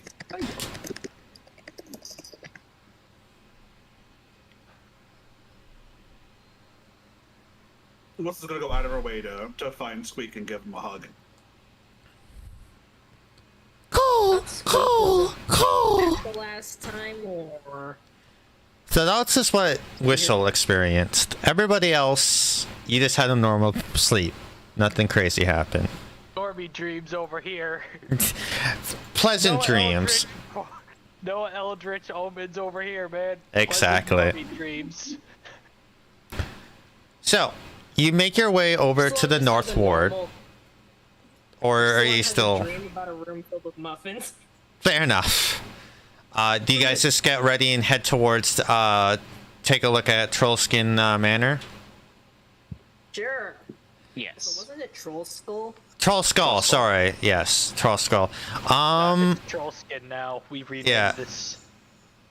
Where is Troll Skull Alley? I don't know where it is. I'll do some research. It's somewhere up here. Troll Kill probably, maybe. I don't know. It's somewhere around here. As I said, this is what it looks like. You come to this beater up manor, but it does look like in good condition. It's boarded up, but you recall it is rumored to be haunted, but it's boarded up. Now it's currently like locked. You can't actually enter it until you get the deed like notarized, but you can take a look at it, see that it looks nice. Yes. Mm-hmm. Do you guys make any comments in character, or you just look at it and just acknowledge it? Very certainly what I expected. Yeah, very like cocks her head like it could use some. Interesting. I've honestly never seen a manor before. It could use some. Trying to find the right word. It could use some repairs, but I'm sure it could make a functional enough base of operations. I'm surprised it's still standing. Like it like structurally sounding, it looks real. Like it looks pretty like good. Like it's obviously needs a new paint job, and obviously the boards need to be removed. But overall, it doesn't look like it's a badly crafted manor. And it looks, you're in the North Ward, which is notoriously known to be a nicer place. So like you guys can sense that this is a really good boon for any adventuring group. Yeah, very, very interesting. Oh, stream house, let's go. But yeah. So we're just waiting for Volo to show He up. you see him sew up soon after, and you do see he's in a nice outfit. He looks like he's put on like a nice outfit for speaking with the magistrate. Hey, friends! You taking a look at your new home? It seems like a little bit of a fixer-upper. Well, I mean, it was rumored to be haunted, so it was abandoned. I got it for a decent penny because of that. Or I should say a decent wormling. You catch my drift. I get it because it's called a dragon. But yes, do you want to accept my offer? I mean, yeah. They do, but I think, well, ask them, and then I gesture to the rest of the party. I'm already planning which room I'm gonna take. Yeah, Vero pat whistle on the head. Yeah, exactly. I think this is more than enough for the trouble we went through. Worst case, we can always just flip it for like twice the price or something. Yeah. Well, it's going to take a bit of time for everything to be set up. Would you like to go on a tour of Waterdeep with me? Why, indeed. I've always Sure, why not? Guide here. And the bug table, this is my way of basically being able to get everybody up to speed with Waterdeep. Whether or not your character knows this is for the players to know. Play into if your character would know, like for example, a city guard would know a decent amount about at least some of it, not necessarily everything. Somebody like Whistle, completely obviously oblivious. Very well. Well, let's start with a bit of history. There shall come a time when our city and its deep water bay shall grow in fame and fortune across many realms and many worlds. Folk shall know Waterdeep, our city of splendors, and assign its praises. And I seen it thus, and I endeavor to make it true. The words of the first open lord of Waterdeep, Aragorian the First. Interesting. Why did the music stop? Oh, it's... Yeah, music's still going fast. Oh, my headset died, that's why. That would do it. Yeah. Alright, very well. So as you can see, the Waterdeep is right by the waters, and it has a famous port. It stands longer than even human history records. But away of its crosses north, civilization of Mount Waterdeep has crested and embedded the great waves. Elf scholars have asserted that the capital of their ancient empire was once housed here nearby, once a site of their capital of an ancient empire. And its glorious space of when the dwarf prospector of Melair discovered the mithril beneath the mountain. In agreement with the elves, Melair called kith and kin to mine under the mountain and plateau, and thus Clan Merkin came to rule as Ilfrani did above. But this alliance didn't last long, and soon there was the Great Retreat, an exodus of elves from Faerun from their mystical isles. Soon after this, with the magics being put lock and key, the Empire allowed another to sit the throne. A cornel had to be raised by magic, and the elves, they splintered into various kingdoms. And of course, the dwarves, also breaking their bargain, never made a deal with the elves again, and they tunneled even deeper into the mountain, never to be heard again. But it was the humans who came here, and the Deepwater Harbor found an empty and suitable place for their own purpose. And soon, Waterdeep grew to the city you know as today. Of course, the city is civilized. There is law, there is order, but one must be careful, and for there are criminals that lurk even in public spaces. There's scheduled executions that do happen in these cities, as well as floggings, as sentences happen quite often. Though the City Watch is known to at least keep the citizens in the dark, in the sense of keeping things discreet. There is a code of legal, and the document is available in all languages at the Palace of Waterdeep, if you need to brush up on such things. All languages? In all known languages. Of course, there are some languages that we might not, but it's in common as well. Where would somebody the wrote it palace... in Goblin? Oh. I don't know if goblins are seen as treated in such lights, though I cannot speak for myself, as I do study all walks of life. Now, something to be noted is, for many of you, you are armed. It is not illegal to be armed. However, many Waterdeepians do go about being unarmed and unarmored. There's no law forbidding carrying weapons. However, be civil with such behavior. Dueling is a actual legal practice, so any acts of disagreements, a duel may take place. However, as you know, tavern brawls happen from time to time. That tends to be okay as long as it doesn't get too rowdy, nor do you interrupt the watch's time at the tavern. And speaking of the watch, there is the city watch. Make sure you keep your eye out on them. They keep to keep the city safe. Watch out. Make sure that nothing happens, and make sure do not get on their bad side. And as I see a man of the watch, or at least a guard, he seems to walk up on you, and he looks over at Snakebite. Oh, just like nods his head down. Speaking of which, magic is something that does exist. However, it is asked to not cast spells within the city, at least in the streets, so openly as to potentially harm civilians. There is the Watchful Order of the Mages and Protectors.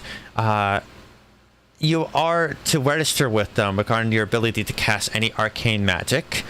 If you're such a study of the wizards, or a born with magic such as a sorcerer. However, you are required to make sure to keep a registry with them so that they know of you while in cities. So if you haven't already, be sure to do that ASAP, as you do not want to get on their bad side either. Is that only for... I assume that this rule applies to do not use arcane magic, such as clerics and druids, like myself.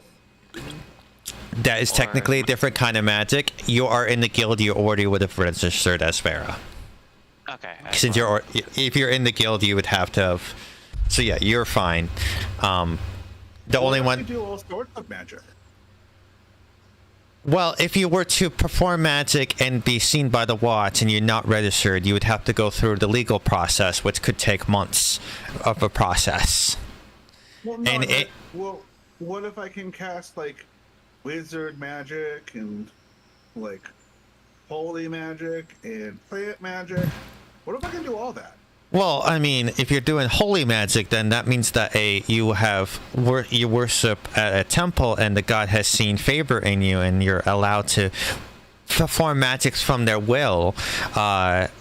Wizards study magic, though it's not shocking for those who study magic to maybe be able to learn a few spells here and there, though usually those of the Holy Order tend to stick with that magic. It's quite peculiar. It's quite odd.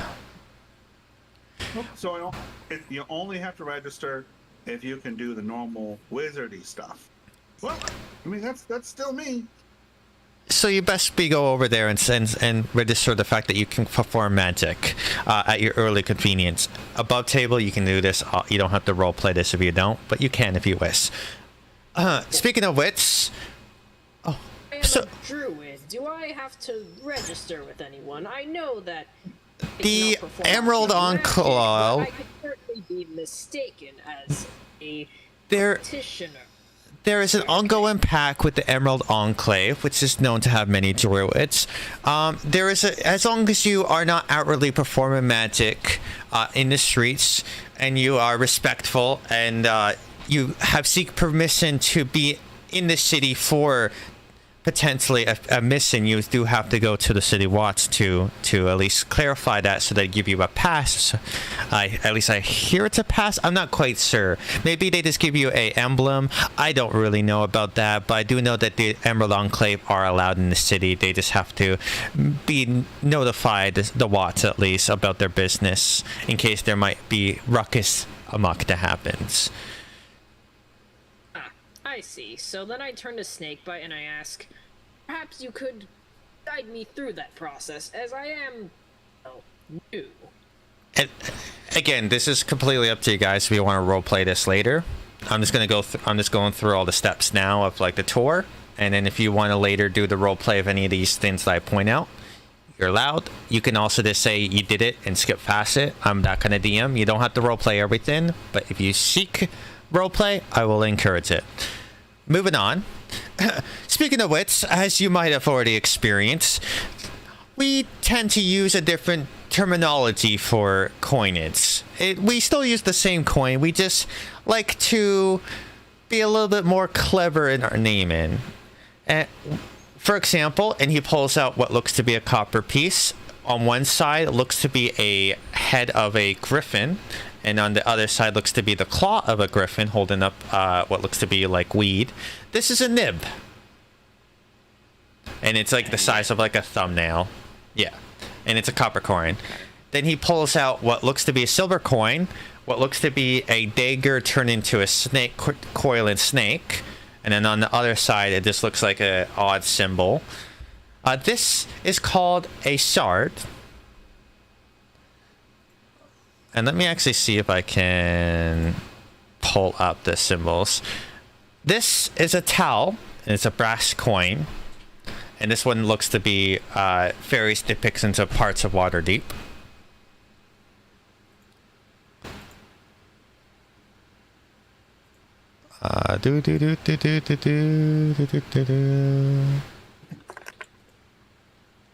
Coinage. Can I show a picture? Yes, I can. All right. There you go. That's what the coinage looks like. Then he pulls out, this is called a dragon, and you see on one side looks to be a head. You can this is the Lord. And then he pulls out, and then it looks to be a dragon. Then we have the sun, which is platinum. And then what you do see is the last piece, which looks like a crescent moon. This is called a harbor moon. And this is what looks to be a platinum with electrum inside of it. It's long enough. It's also long enough for a nib to fit in the center. If you look closely. Interesting. Nice. Mm-hmm. Very cool. Speaking of which, there are taxes and fees in the city. However, I won't bore you with those details, but you might need to know that in the future, so be sure to brush up. There is a lot of foot traffic, as you can see. All day and night, lots of wagons, carts, and horses and other carriages are all throughout the place. There are street signs, light labor, and everything, so you can be able to find your way, as well as notable landmarks to help you along your way. And to give you an idea of kind of like the idea of the streets and kind of the movement. Okay.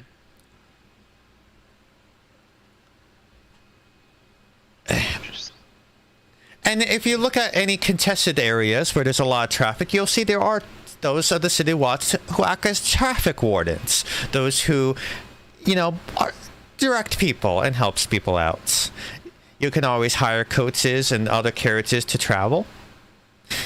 There are, but as you know, travel is always available here in Waterdeep.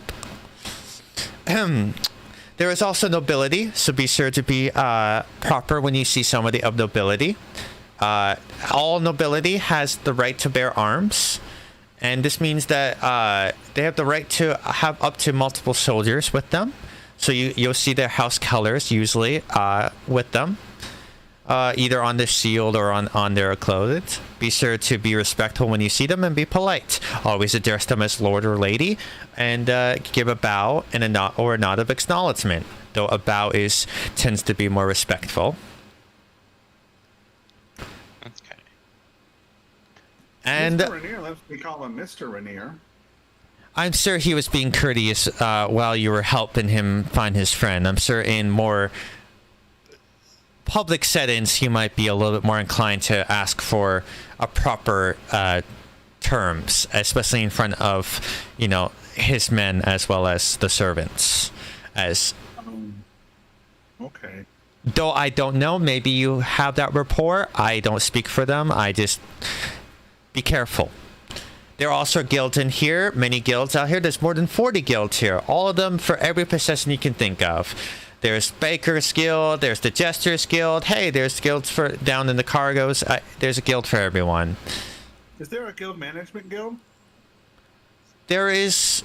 They do have manage the guilds. Yes, there is a place where Are there management guilds for guild managers? A guild manager for guild managers. I do not know. You would have to speak with the guild for that.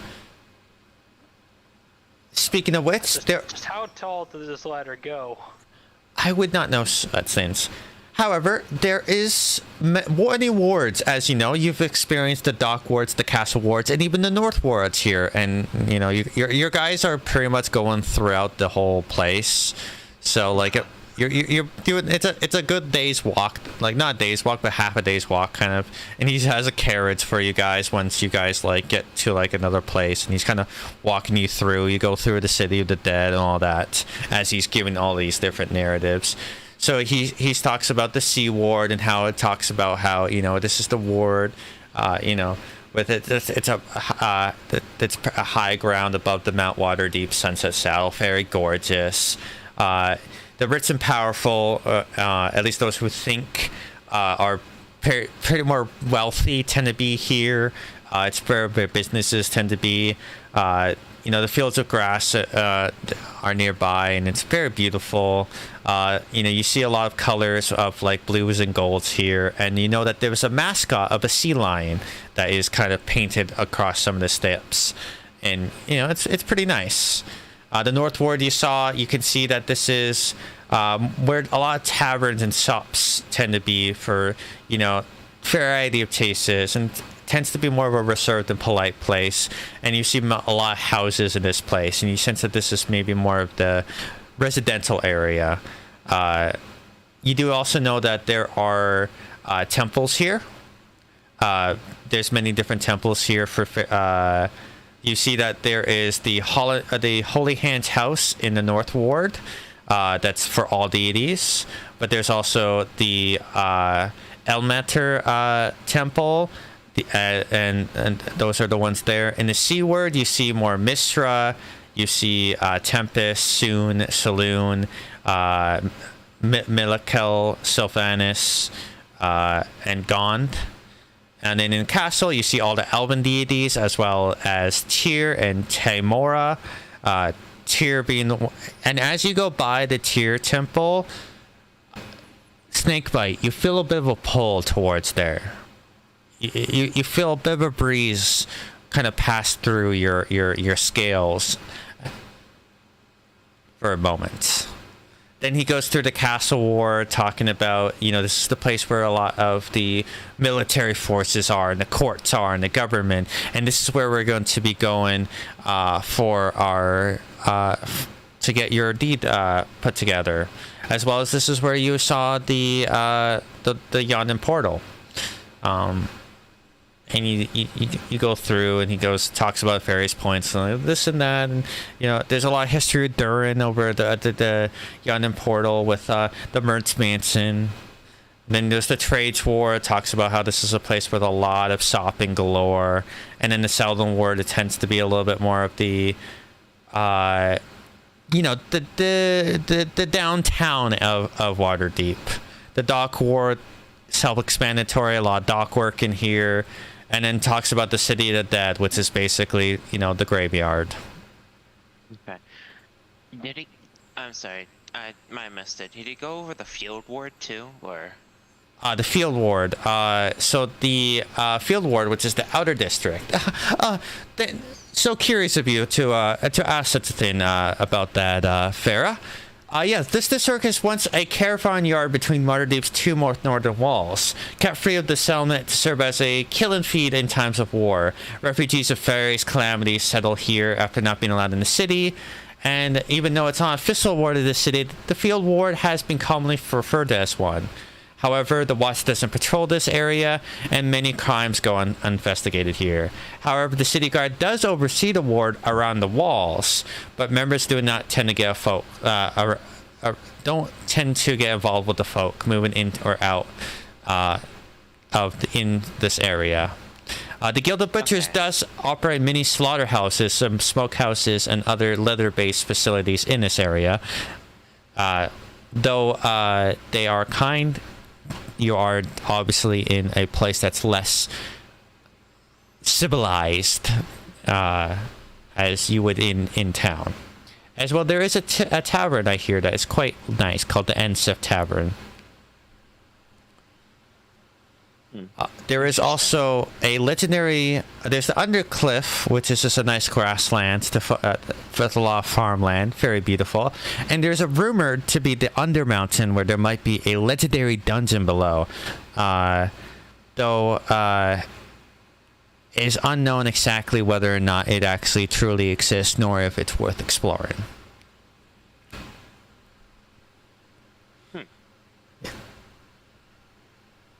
Though there were stories of the Melchiran dwarves first excavated those tunnels, the Drow are said to have dug their own tunnels below as well. All were claimed, altered, and expanded by a mad wizard, Halistar, and his apprentice, who are believed to dwell in this dungeon to this very day.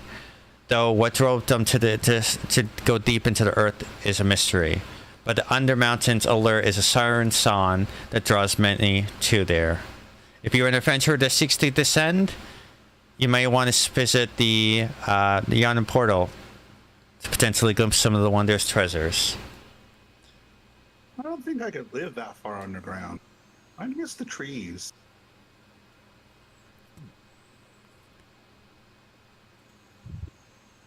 Ah, well, I am happy anywhere that is comfortable enough. Yeah, Now, I mean, Now, one thing that... Oh, and you can see right if you look right above us, and you just see flying above you a bunch of griffins fly by. That is the Griffin Cavalry. Though many... we don't have flying ships like that of Halora. We do have aerial defenses in the form of the Griffin Cavalry. Many of the city guard go from the peak top area atop of Mount Waterdeep. They ride these fearsome griffins that are bred and trained for battle. I have heard it is incredibly difficult to train a griffin, so I must applaud those men. I know. I think I have a couple of friends. I know a couple of guys who go through, who are some of the trainers. They have scratches and bite marks on them all the time. I rarely see them without bandages. What if someone knocks them off when they're up there? If they are successful, must be applauded. Yes. And over a century ago, one of these 8 behemoth statues stood visible in the northern foot of Mount Waterdeep on the bluff called Gull Leap. 90 feet tall, it resembled a bald human staring out to sea. But then all of a sudden, it seemed to have transformed into a statue known as the Sanguine Humbled, and you'll see that it is labeled on the map as the Sanguine Humbled is over here. This is not the picture, by the way. This is a different picture. Sanguine Humbled. I see the Griffin. It's the Sanguine Humbled. It's on the by the water. Oh, okay, over here by Yeah. the seaward. There were 6 more walking statues appeared in the city, wandering and wreaking havoc. Though the Sanguine Humbled remained motionless. Luckily, authorities and citizens together succeeded in stopping 3 of these new statues, breaking the Sword Maiden and the Hawkman, and sinking the God Catcher into the street up to its waist. All these statues mysteriously stopped their rampage just as quickly as they begun. Though we have no clue why they started, we are always constantly keeping vigilant. And in this picture, you can see what looks to be the God Catcher. And this is near the market. Market. Oh, by the market. Okay. Yes. Oh, okay, so yeah. So Secret Humbled, the Sword Maiden in the North Ward, and then the Hawkman in the Castle Ward. Yeah. What looks to be in a passive male human with a leg sunk to the heap in the street as a result of what looks to be a spell cast of the a spell that was cast by the Black Staff. There's also the Griffin. It looks like a griffin. It stands on all 4 legs, back at 20 feet off the ground, making it a mount fit for the Storm Giant. There's also the Sanguine Humble we talk about. It's just known as the Walking Statue, and it just stands in front of the Mount Waterdeep. And yeah, it basically helped with the evasion of the Sanguines back in history books. It bows low towards the house of the heroes on a bended knee. The Great Drunkard is one that went through the marketplace, and it looks like it's fallen back to sleep. It's angled upright, and it kind of gives a semblance of somebody who's drunk. Lady Dreamin' is a female elf that looks flowing natural, looks really like flowing hair and dress, really nice. The Humble Knight, which is a statue of a male warrior in armor plates. The Hawkman, which is basically a hawk-headed being, a wind hawk, basically an Arakaka. And then the Sword Maiden, which looks basically like the Humble Knight, except for it's in female form, an open-faced helm. But yeah. Who's up there on the God Catcher? It's there's a house up there. Oh. That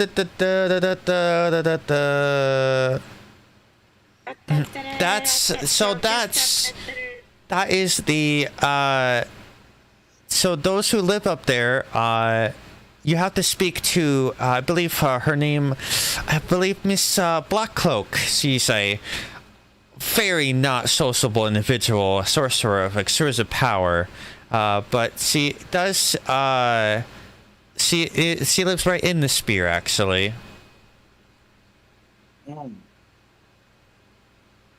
Oh, that's a crying shame. I would love to speak to another spellcaster. Well, you'd be lucky to see such an individual. Whistle tugs on Epsilon's clothing for a moment. We can talk whenever you want. Oh yes, apologies, I forgot. I was gonna say, I can cast spells too, dude. I dare say everyone in the group right now can cast Apologies, spells, I've except simply for been so Fred. overwhelmed with these things. It's okay. I get overlooked a lot. Actually, literally everybody's a spellcaster in this group. Epsilon just well, looks visibly very guilty and embarrassed. I hope you enjoyed our tour. We have now arrived at the courthouse in which we'll be able to get your deed all officiated. And he kind of like guides you through the house, and you go into a room and you see like a typical courthouse. I'm not going to do anything special about it, but you do notice that there is hey there, Ethan. Hopefully you're doing well.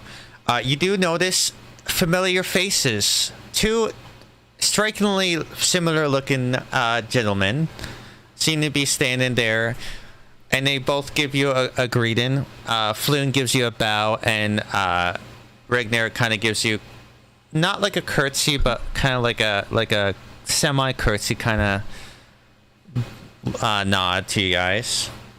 Friends, great to see you here. Lord Neverwinter, how is your friend doing? Well, as you can see,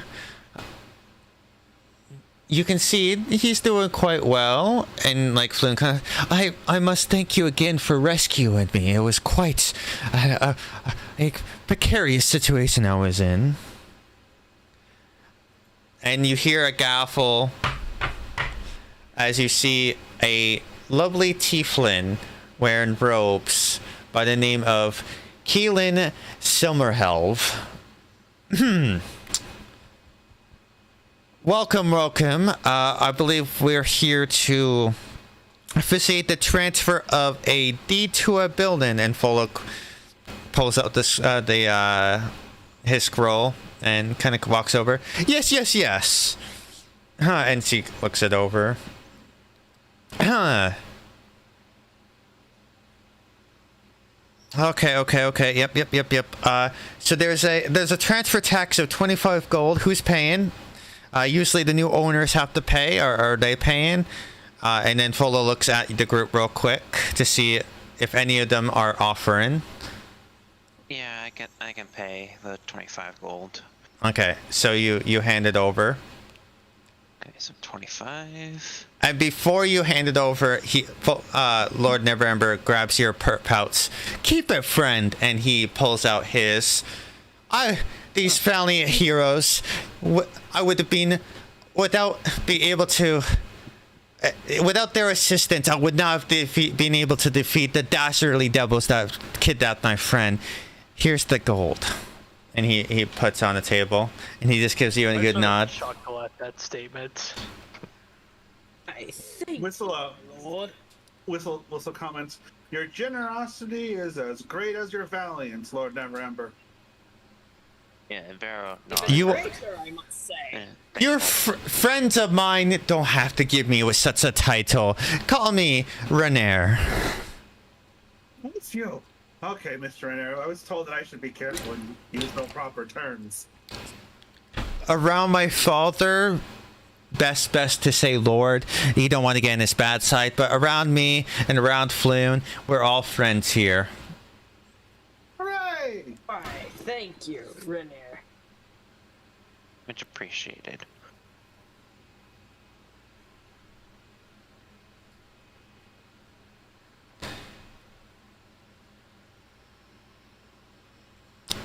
All right, so you guys get all notarized. You know, the deed's handed towards you guys. If you ever need any assistance, and this is Lord Neverember speaking, I may not have my station as I used to, but I still have many friends in many places. If you ever need any help, either needing to speak to somebody, or ever need to potentially have some aid, I have many friends, and I'll be willing to assist you if ever need. Don't be afraid to call upon me or Floon here.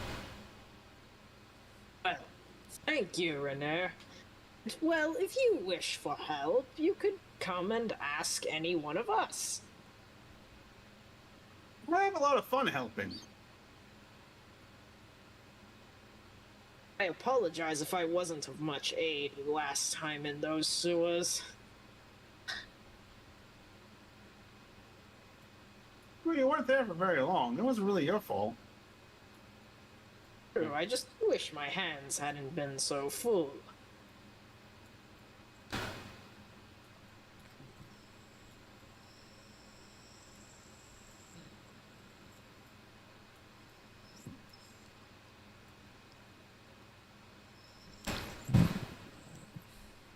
Then it was quiet.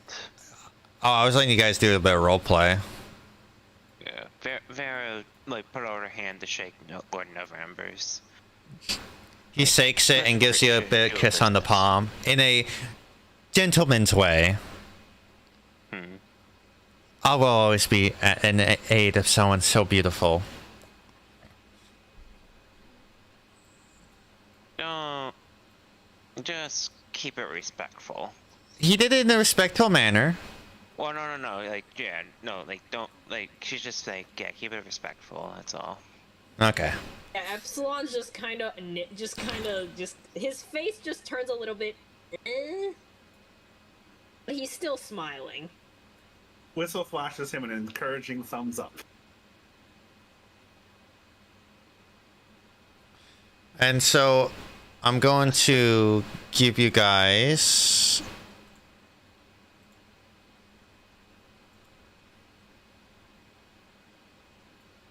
I do not own any tokens in this scene. Yeah. So this is roughly. So this is heading into, and this is your manor right here. Man, this is massive. I cannot move the camera. Where is it? Here, let me get all your tokens to where you would be. Are we in the manor, or are we still? No, in we're on the streets right now. Yeah. Right over here. This is where the manor is. I was gonna have Epsilon ask about taxes. Oh, Jesus. Okay, right there. Oh. I'm forgetting somebody. Who am I forgetting? Epsilon, I think. Yeah, Epsilon. Epsilon. All right. So this is Trollskin then. Roll Skull Manor. Yeah. Okay. Jesus, that's massive. That's massive. Yeah. Oh yeah. Well, every square is 10 feet, so technically, and for the sake of it, I'm gonna give you all light. So it's actually 4 times bigger than it looks. Yeah. And we can't see the vertical height of the thing, so. Yeah, because 10, 12, Well, Every square well, on the map. 16, 8, 80. Not the game grid, but every square on the map itself is 10 feet. Yeah, it looks like it's about 10 feet wide and 60 feet wide without the tower and 80 feet, 60 feet long without the tower and 80 feet with it. Jesus. Which portion, like, is it just this bit that's the manor? Yeah. I think it's all. Yeah, that's the manor. There. That is all the manor. Okay. All right. More So. than enough.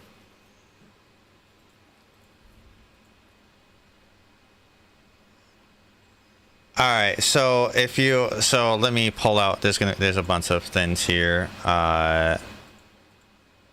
While you do that, I explained to Epsilon briefly what taxes are. You guys know Yeah. I said I wanted a room on the ground floor? So, if you want, so that's the code of legals. Oh, Jesus. Okay. I'll post this in the thingamajig. I won't need it because we've got this in the tyranny chat. Yeah, but I'll post it here in the Waterdeep channel. Okay, so. Yeah, maybe look at the Waterdeep chat. They'll be able to read it better.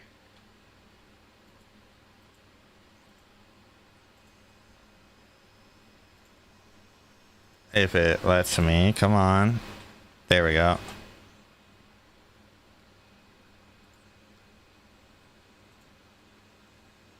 And then So, I will give you and this is going to be the blueprint for your place, which you would have acquired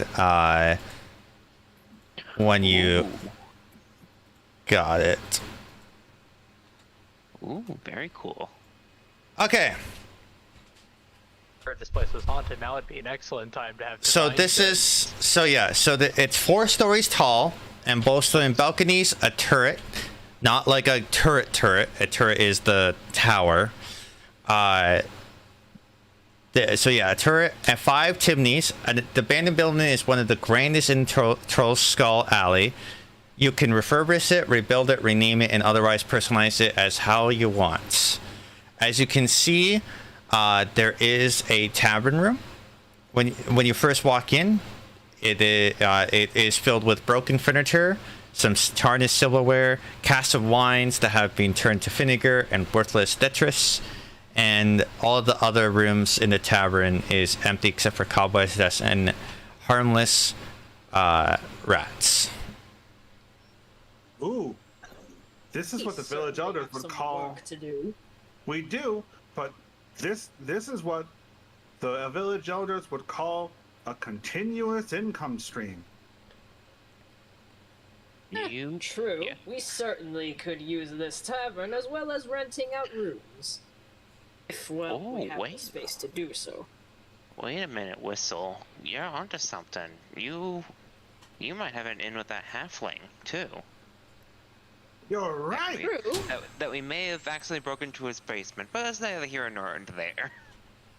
No, don't worry. I told him to hide the moonshine before anybody saw it, so he's What okay. moonshine? Looks over at you, raises an eyebrow. Yeah. Nothing. Nope, definitely not. Just he just Given brought that some he of his work is- home with him. Given that he is make- a business owner, he could certainly help us. Yes. Would be useful. Whistle slowly pulls her. So hat you guys down are on her fully face. so you guys fully walk into the place? Oh yeah, absolutely. Yeah. Yeah. I really wish I had divine sets right now. A Both said that- cold chill runs through you all. As a half-elf individual that looks to be in barkeeper attire, transparent to the thin, seems to be over at the tavern's bar stand. Whistle immediately enchants her club and holds it between them like it's gonna do something. But as you quickly look over, it dissipates. And all of a sudden, you see some barrels roll. Oh, I thought Mr. Fuller said that he thought this place was only rumored to be haunted. And all of a sudden, No one has been within here for a while, so of course it would have been a rumor. If it was true, then, well, very few would have been in here to confirm it. Yeah. I don't think he checked very hard. True. Whistle's gonna go over and prod one of the kegs that rolled around with her. Oh, soft. it satters as you go near it. Whistle just immediately leaps back and like ducks and covers under her hat. Was the keg empty? Well, it was pretty empty. Yeah, locked dry. Okay. Right. Yeah. Does anyone here by any chance have any ability to speak to the dead? Because I do not. I can learn to spell. In the window, looking out, you see in Common, and then in Elvis, closing time. Losing. We're the new owners. Thank you. All of a sudden, blood spawns from the floor and writes in big letters, "Last call." Let's leave now. No, nothing. Vero, step forward. Can I speak to the current owner of this place? Well, you are the owner. You signed the deed. No? Yeah, you guys signed. You got the deed. Can I speak to the past owner then?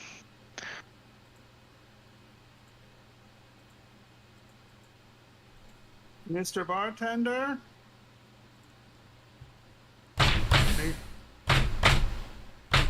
All the shutters and doors start banging open and shut.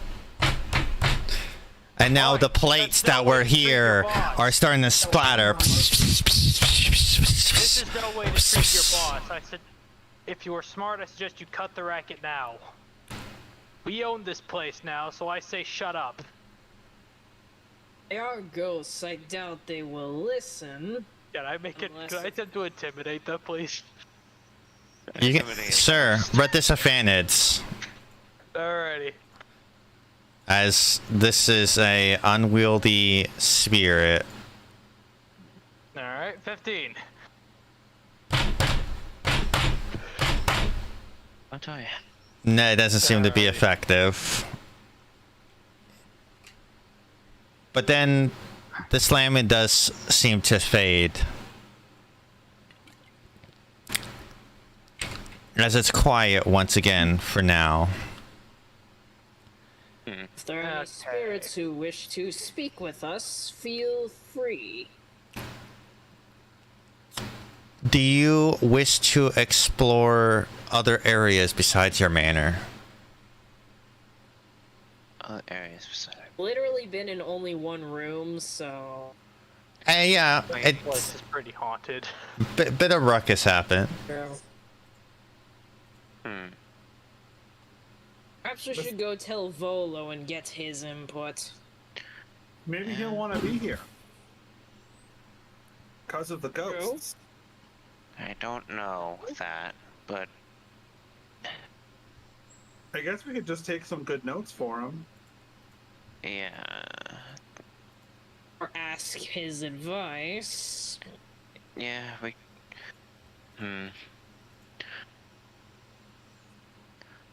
So, you going back to Folo, or are you gonna look around the place a bit, like around the streets? Because there are places here. You know, this is a place that has known to be a place with shops and such. Okay. Vera will walk out and go for a walk around the neighborhood. Get to know the place a little bit better. Okay. So, walking around. Well, I'm just doing it for everybody to make it easier. Yeah, no. But you come over here, and you see a small wooden sign above a shop's main door. It's bare except for a large bent nail sticking out of it.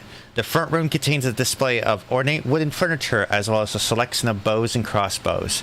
The wall behind the counter is lined with rows of finely carved wooden canes, quarterstaffs, and shields. And then you see an individual, a half-elf, that looks to be in artisan clothes, and more importantly, wood carver things. Welcome to my friendly shop, the Bent Nail. How can I help you? My name is Talizolvina Felbrant, or you can just call me Tally.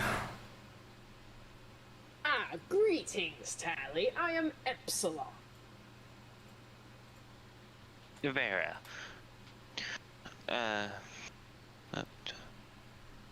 My name's Whistle. It's nice to meet you. Nice to meet you. Have you come for my services? I can craft you the finest sculpture of your likeness. Or I can give you a lovely bench for your outdoors of your lovely abode. I'm actually curious. Do you know anything about? It's called the Troll Skull Tavern, right? Manor. Oh, that place I hear is haunted. We can confirm it is indeed very haunted. Do you know what happened to the previous owners? No, I don't quite know, honestly. I do know Precisely one apparition there, a half-elf dressed as a barkeeper. Well, there was rumors about the barkeeper being so passionate about his life's work at the tavern that he, even in death, didn't abandon it. That's where the rumors of it being haunted come from. Well, it is. It is certainly very haunted. True. Yeah.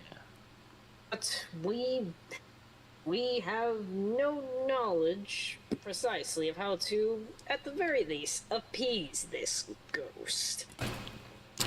Well, it is the barkeep.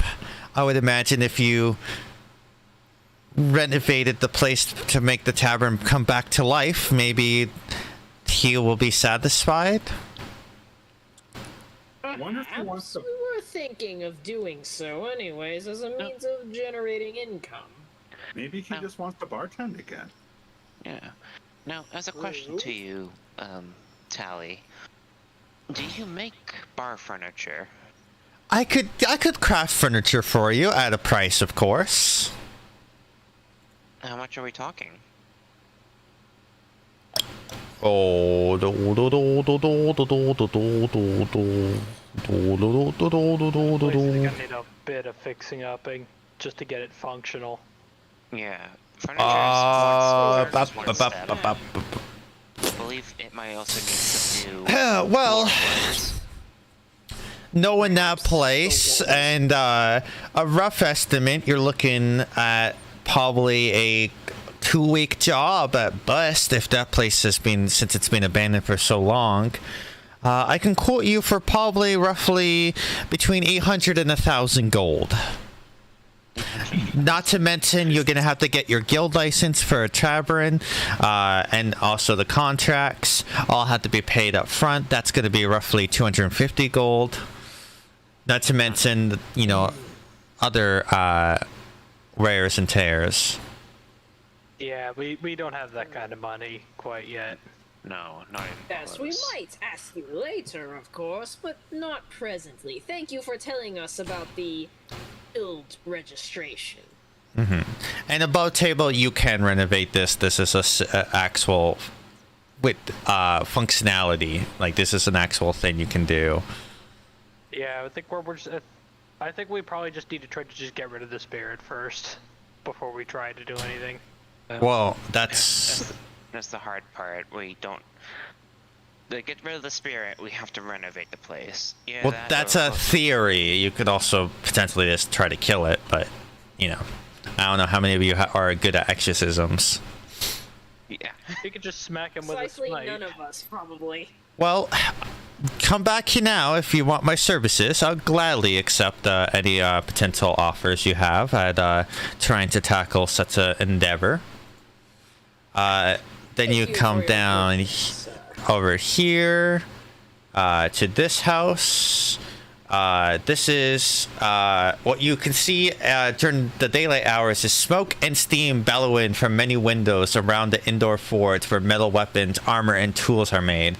And you see what looks to be a lovely pair, a fire genasi and a water genasi.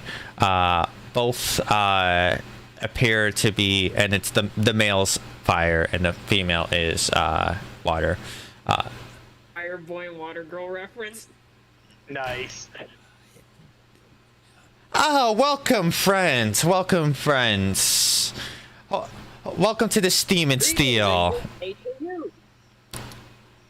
Steaming steel? Yes, my name is Embrick, and this is my lovely wife, Ivy. Hi, Nice to meet you. Quite the happy couple.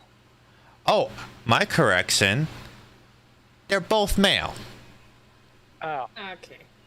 Either way. Well, you seem like quite the happy couple. Well, thank you. We've been building metalworks for quite a while. Ah, I can see. My name is Epsilon. Pleasure. Hi, Marcel. It's nice to meet you. You as well. Oh, well. Agree. Well, if you ever need our services, we're more than welcome to take new clients. What services do you provide? We sell armor, shields, and weapons. In above table, Looking around the neighborhood. normal players' guides, weapons, and stuff. Basically, normal services. Okay. All right. Oh, I was gonna say. No, yeah, go ahead. As a question to you both. have you heard any rumors about the Troll Skull Manor? What might be haunting there? We heard that it's haunted. We thought that it might be a potentially a one of the wenches who might have been a horrible story of being attacked by one of the tavern patrons and was killed within the basement of the place and forever haunts the place, seeking revenge to all those who seek the alcohol. Fortunate. I see. Can confirm that the rumors of it being haunted are true, unfortunately. The spirit we encountered was a barkeeper. Well, we didn't go downstairs. I'll say the brief image of an individual that looked like a barkeep, but you couldn't tell whether if it was just a image or an actual specter. I'll say, like, you guys just saw a quick image of. Saw what looked like apparition, half-elf barkeeper. Does this ring any sort of bells? I mean, it used to be a tavern. There obviously was a barkeep, though we never really partaked in the tavern life, to be honest. Understandable. I see. Well, I appreciate your time, and if I ever require your services, we'll be sure to come here. Take care. Yes, indeed. As we're moving to the next location, Vero just look at everybody. I think it's best we don't mention that the rumors of it being haunted are true. And next up, you Want to scare off potential customers. Next up, you do see what looks to be the Corellian's crown, and you walk in and you see what looks to be a 3-story townhouse, and you can tell from like just looking above, there's a lot of plant growth coming out of the 3rd floor, and then you come in and you see. You see a lovely wood elf with long braided hair. Greetings, madam. Excuse me, but I would appreciate if you just refer to me as them. Oh, apologies. Thank you. What is your name? I am Epsilon. Follows the name. Vala I see. or You seem Fala? to have quite the green thumb. Oh yes, well this is my apothecary. Oh. Vera's eyes light up. An apothecary? Out of curiosity, do you happen to be a druid? And takes a quick look at you, and I see one with the tune with nature presides there with you.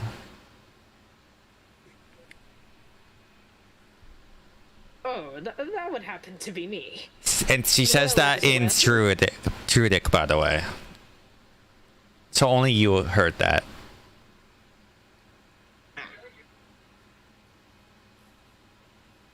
Hi, how delightful. Certainly is nice to know that there are others like myself in this city. Well, of course, nature's beauty must always be acknowledged and, of course, respected. Indeed. Yes. Have you come to seek a potion, perchance? Well, we're simply walking around the neighborhood. Well, if you ever need my services, you're always welcome to come here. I can help you with any remedy. Yes. Thank you. Yes. We actually have become new owners of Troll Skull Manor. Oh my. I was wondering if you heard anything about that. We heard rumors of it being haunted. Well, I did try to attune to it and try to speak out to the spirits there to try to appease it, but it felt really unruly, and it made me leave almost immediately. It didn't want me there, so I haven't been set foot since then, but I didn't sense malice in the spirit, though it didn't seem to want to leave. I see. Do you know what the spirit that you sensed was? No, I couldn't, but there was a mixture of sadness and yearning in the emotions I felt. Do you know how many, perchance? I couldn't say. I wasn't there for that long before I was pushed out. I see, I see. Well, I appreciate your time. Thank you. Take care. You as well. And by the way, when I'm putting you outside the front door of the actual place. So. Okay. Yeah, that's the potion shop. Yeah. Yeah, And then so far we've got a blacksmith, a Wood carver, and a apothecary. yeah. Also, I should just remove the light and then actually I don't know why I bother with that. But yeah, so your guys are over here, and this has what looks to be a tiger and with an eye, yeah, a big old eye and a tiger kind of stripes going on. And this looks, it's basically the mark of an orange and black sign featuring a cat eye specifically. But you can sense that the tiger theme though with the color scheme is why. You try to open the door and it seems to be a lock, and all inside seems to be a dimly lit flickering oil lamp. Is there any sign saying what this place might be? Like, is it a shop or? Besides the marking of the cat's eye, nothing. Though you do see a bell that you could ring. I'll ring the bell. You ring the bell, and you know you see some quick shuffling, or I should say, you hear some shuffling. You don't see it, and then a long mane coat of a lion comes out as a sharply dressed individual with a slim pipe in the mouth. Welcome to the Tiger's Eye, the best detectives agency known to all of Waterdeep. Oh. Aye, greetings and good day to you. Have you greetings? Have you sought my services? Quite possibly, actually. I was wondering if you knew. Indeed. I was wondering if you knew any rumors, or have done any work at the old Troll Skull Manor, right down the road there. No, my services have yet to be taken to there. I tend to work for kidnappings and learning the secrets of various individuals, with a good amount of dragon, of course. I see. Have you heard any rumors about that place, if I can ask? Besides it's been haunted, no. Though there is rumors that the foolish Folo seems to have bought the place, thinking that he was going to make a quick buck from the stories. Yes, he did seem a little foolish. But, well, I appreciate your time. And hopefully, if we ever need your services, we can count on you.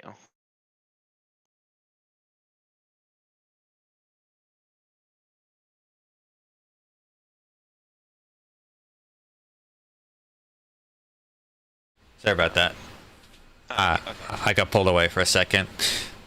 Oh, okay. No problem. Do you mean repeat what I said, or? Yes, please. Yeah, no problem. Barra was just like, yes, he did seem a little foolish, but, Is that what you came here for? Do you need me to investigate this Folo individual?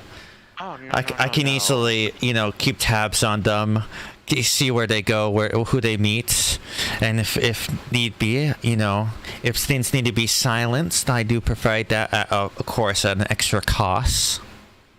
Oh no. We were just curious if we heard any rumors, but in case we ever do need your services, we should hopefully be able to call on you. We're new to the neighborhood, so we're trying to learn our new neighbors. Well, you're always welcome to come here for my services if need be. Indeed, I must say this name. By the way, you guys would technically be... individuals. Yeah, you technically would be over here. These are the steps, so... But yeah. We're just at this back door. No, you would be up here, technically. Okay. Yeah, no. Okay.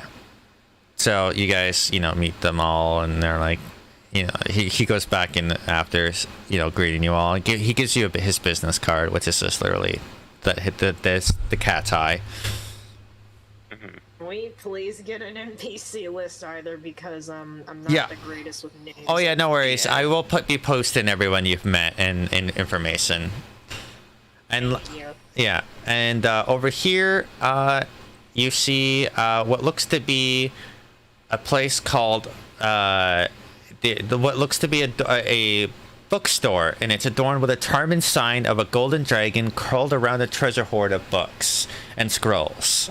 And inside the shop, you see it's decorated with beautiful hardwood, and an earthy scent of old books permeate the air. The library fills 2 floors of this 3-story building, and it somehow seems to contain more shelves than the building should be able to hold. And as you go through, you see what looks to be a short gold dragonborn, who seems to be going through some of the books, kind of like on like one of those like wheelie ladder thingies. Before he spots everybody. Ah, friends, you've come to gather formidable knowledge. You've come to the right place at the Bookworm's Treasure. Truly, this feels like home. Now, my good friend, what is your name? I am Epsilon. Resolve the page turner. See. Such a cozy place. Oh, by the way, the individual was named Vincent Trent. Vincent Trent, okay. Yeah. For the detective dude, the lion in. Yeah. Okay. Perfect. I will add I did change Vincent to a lion in because I like lion-ins. This one there. Well, if I can ask above table, what was he before? A human. But that's boring. Oh. That's boring. That one's boring. Yes. But Just in case you were confused, if anybody has run this before and is confused, it's not. Yeah. Anyways, have you come to partake in learning, books of sorts? I have plenty of those of the, arcane nature, if you so, even some scrolls. Do you have anything on the history of Troll Skull Manor? Troll Skull Manor. Oh, what a relic. Oh, the memories. And he kind of he just spaces out and is kind of just staring off. I've been there before, I assume? He's just blankly staring off, seeming lost. Hello? I sort of wave my hand and snap my fingers in front of his face. Welcome to the Bookworm's Treasure. How may I help you, fine gentlemen and ladies? Said that already. Oh, forgive me. Of course I did. Of course. You came here for some books, some spell books, some scrolls? Or are you just looking for a nice little bedtime read? My friend mentioned the Troll Skull Manor that's down the road, and you sort of just spaced out. Oh, Troll Skull Manor. So many fun times. And he spaces out yet again. Oh, hold on. like very like flick her tail to snap him. Yes, welcome to books. You want some books? And he starts to kind of pull some books off. These are some great reads, and he just kind of hands you a bunch of different books. Lovely tales of heroes and whatnots. I actually do have one question. Is it about your ancestry? I have some books about the dealings of the devils. And he kind of like he quickly like slides his his ladder wheelie like across many layers. You see him reach in, grabs a book, and then slides right back. Here you go. This is the tale of the first who decided to taste the forbidden fruit. No. Swan just face palms very hard. I actually have a question about magic items. Magic items. If you have any books on those? We have many books about magic. Okay. Do you have any specific books about, say, an alchemist jug? Alchemy jug? Oh, I'm sure there's something about that. Give me a candor. And you see a book come flying through the aisles, and all of a sudden their eyes appear, and what used to be basically like the bookmark, like with the little feather, kind of flops it back and kind of look kind of like some like sideways hair. Good sir, you have woken me. What may I be able to help for you? Yes. This lovely lady here wishes to learn more about alchemy jugs. Alchemy jugs. Yes. We should have some books in section A, in column B, in the around Charlie 25. And then, thank you. And then he kind of ushers you all to follow, and he kind of goes through a bunch of like. There's some tower and cells, and he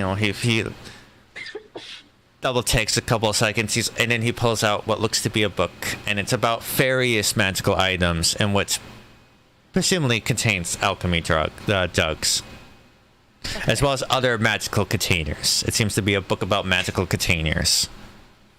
I mean, I'm starting to think we might read about those alchemy drugs you were just talking about. So, how would you be paying? Oh, how much would this cost me? For that, well, it's a magical. It's containing a magical item, so it has a bit more value. I would like 3 gold for that, please. 3 gold? Of course. Here. And Vera reach into her pouch and give him 3 gold. I could pay for it if you want. Hold. Oh, there you go. There's my thing. Do you have 3 gold on you? Yeah, I have 5. Here. I can hand. I forgot. I have to actually give you guys. And how much gold was? In the chest again? It was 16 gold. Okay. So 16. 84 silver, 250 copper. Okay. 84 silver? Yeah. I have 82, because I think you've written down 82 before. Or maybe it's 82 then. I know it was 80 something. Yeah, I have... If I said 82, then it's 82. I just obviously my... Yeah, I just want to make sure, because I have 82 gold, 82 silver... Yeah, it was 82 silver. 16 gold, 82 silver, and 250 copper. Okay, so 16 divided by 4, so that's 4 gold pieces each for all of us. So each of you get 4, I believe, right? If I'm doing the math right. Yeah, because it's 10 gold. It's basically 10 silver per gold. Yeah, and then 82 divided by 4. Hold on, where's my? I need my calculator. So you basically have 8 gold and then 2, and then you got 2 silver left. Yeah. No, just 2 silver. Just 2 silver? Wait, no. Oh, If you have 82, if you have 82 silver and you convert it to gold, you have 8 gold, 2 silver.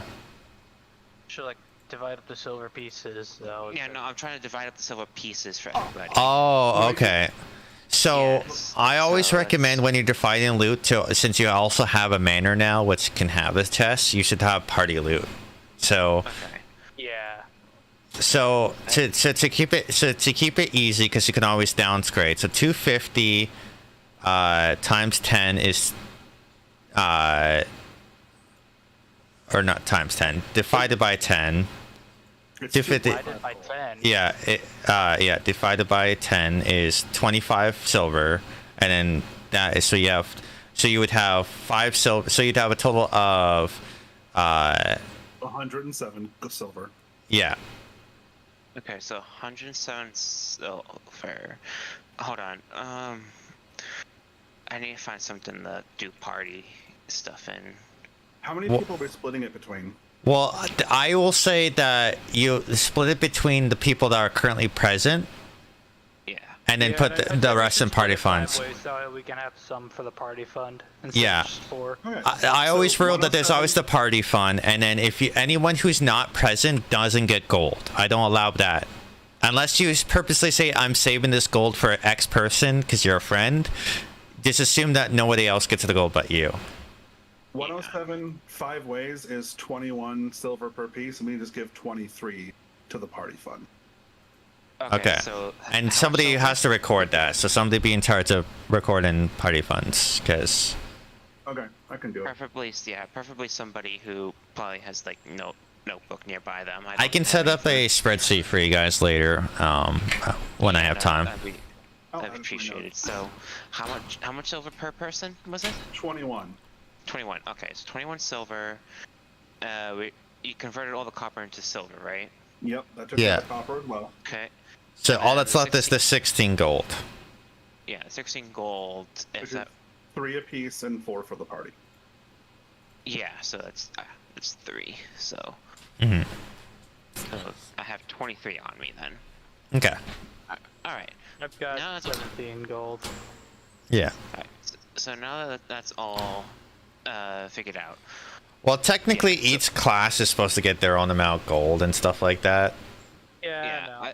I think I started with 20 gold at the start. Yeah. So- I mean, if you guys really want to, I can quickly do that. If you guys want, like after the session, quickly give each of you an X amount of gold because of your class. But Yep, that'd be cool, Yeah, but we no, don't have to do it now. but we can do it later. Just for now. Don't worry about it. Vero give him 3 gold Okay. for the book. Thank you, miss, and enjoy the book. It's quite a great read. Now, can I ask? Mind if I ask your book another question? Yes, Winston. This lady wishes to ask you a question. Please deliver. Yes. Do you have any books about any like how to deal with spirits? Exorcism. Oh, there's many stories of exorcism. There's both the fantasy as well as the more how you say holy of experiences. I see. Preferably probably the holy of it. Something that's accurate. Yes. He kind of gives the book kind of gives you a look at each of you and kind of like goes around and gives you each a look over. 1 second, and he zooms past, and a minute or so passes, and he comes back, and there's a book, Exorcism for Dummies, 101. Sloan just bursts out into laughter. Oh, funny. I love that title. In all seriousness, we're actually trying to figure out. Oh, I'm quite serious. I know the title might seem, but it delves into the basics of exorcism as well as some of the techniques that can be yes, used. I do not doubt that, but Yes. I quite Yeah, but enjoy the title. Yes. We're trying to figure out how to handle what's going on in Troll Skull Manor. Oh, and you see, all, like the like kind of like a bird, like that, like you know when their feathers kind of go, Yeah, like when they ruffle, his pages kind of get ruffled up a little bit. Oh, that manor, bad energy comes from that place. I do not. You should avoid that at all costs. We kind of own the place now, so. Oh, well, that's grandiose. Well, congratulations on the new owners. Oh, so fabulous. I'm so happy to hear. Great news, great news. Good job. And he just bounces. Well, that was odd. Winston's an odd fellow. And the Dragonborn. If you seek any other services, I am one to be able to transcribe spells into spell books, as well as be able to create scrolls if need be, obviously with a fee. Do you buy spell books too?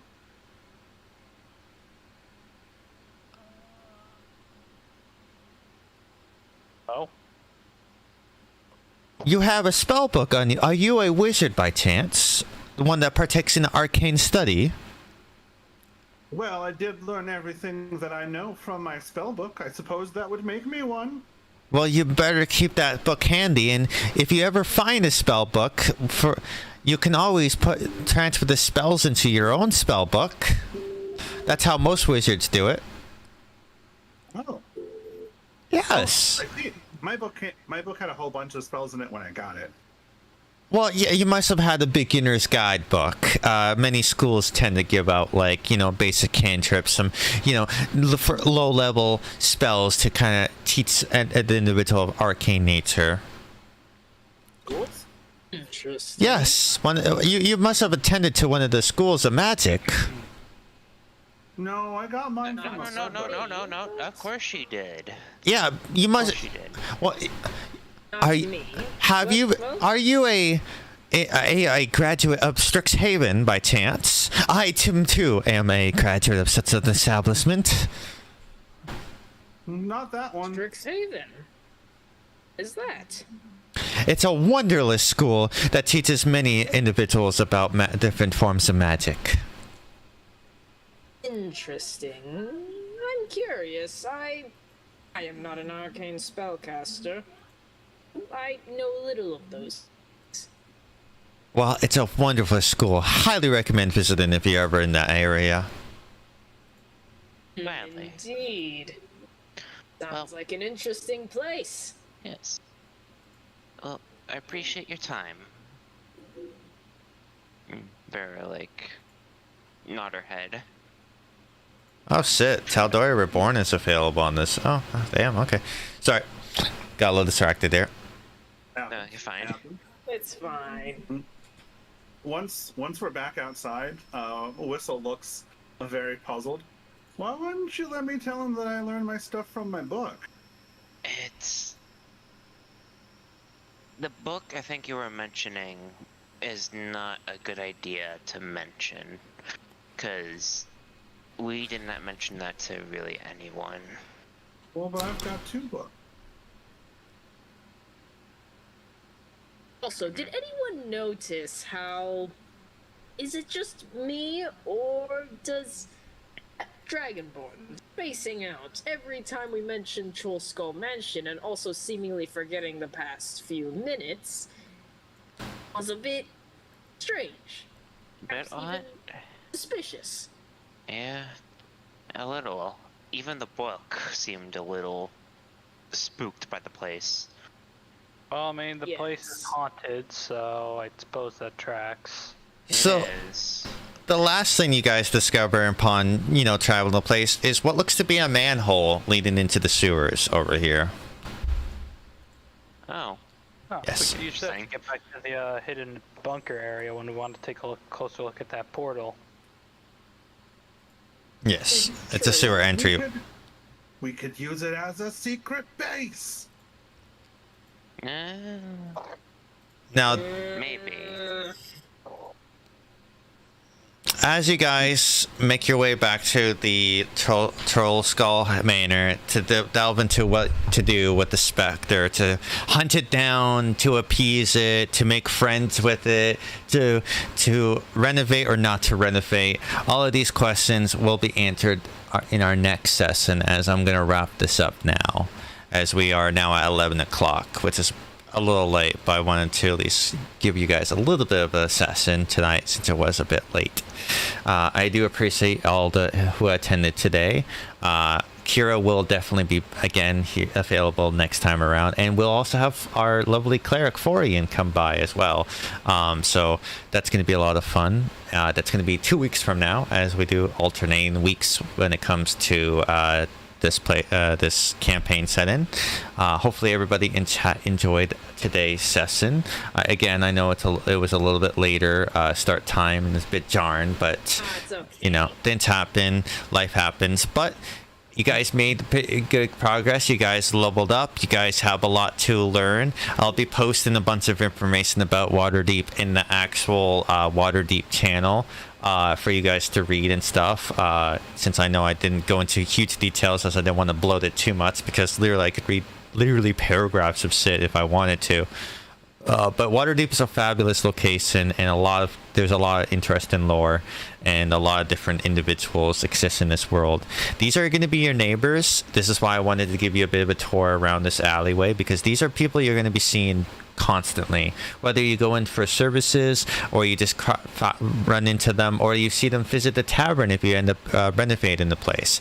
This is another lovely addition to this book, is you actually get to be part of this world. You're not just an adventuring party going from town to town. You live in Waterdeep. You are a Waterdeep citizen, basically, or at least we are Waterdavian. Yeah, or at least you are associates enough where you are respected among those of the Waterdeep populace. And this is where this adventure really is a lot of fun. It is currently mid-autumn. The season is beautiful. There's a lot to happen. It's a great place to learn many different people, and there's many secrets to be told. You guys just completed the first chapter and a bit into chapter 2. Next session, we are going to be delving into the different factions. So I do encourage everybody here to kind of brush up a little bit about the information about the factions of Waterdeep. Obviously, don't go too deep, as you don't want to be spoiled necessarily about everything. But there's at least going to be the option to at least know roughly, so that when I come and ask you, hey, do you want to, explore this faction? You guys don't be like, well, what's that faction? You have a little bit of knowledge to kind of guide you above table, and of course in character you can decide how your character reacts to different factions. But I do appreciate you all, and I'm hopefully you enjoyed tonight's session, and I hope to see you guys next session. Yeah. Thanks for hanging out with us. Yeah. Who knows, we might get a ghost bartender. Yeah, you don't know. I feel like Epsilon and Whistle will be good friends. Yeah, Epsilon and Whistle are so far good friends. Not Jacqueline. I'm not Jacqueline. I'm Vera. You sure? Vera's a Who am I? Vera's a Although very I think good Epsilon friend. and Vera might be a bit shiny, because I have the feeling. I mean, it depends. Vera is very much this is what I'm trying to play Vera as, is very much like a book person. Like, yeah, no, I can. She's a nerd. I kid. Well, It's fine. Epsilon is kind of the guy who just wants to know everything, especially about people. Yeah, well, you want to say goodbye to chat, guys? Bye, chat. Bye, Wear your seatbelts. And I'll be Being part of it, guys. Have a designated driver. I'll be back again next Saturday for the next D&D session, where we see two lovely familiar faces in this party in the Waterdeep campaign. And until then, you're going to be watching me play a lot of Baldur's Gate and maybe some other games in between. Take care, everybody. Love you all.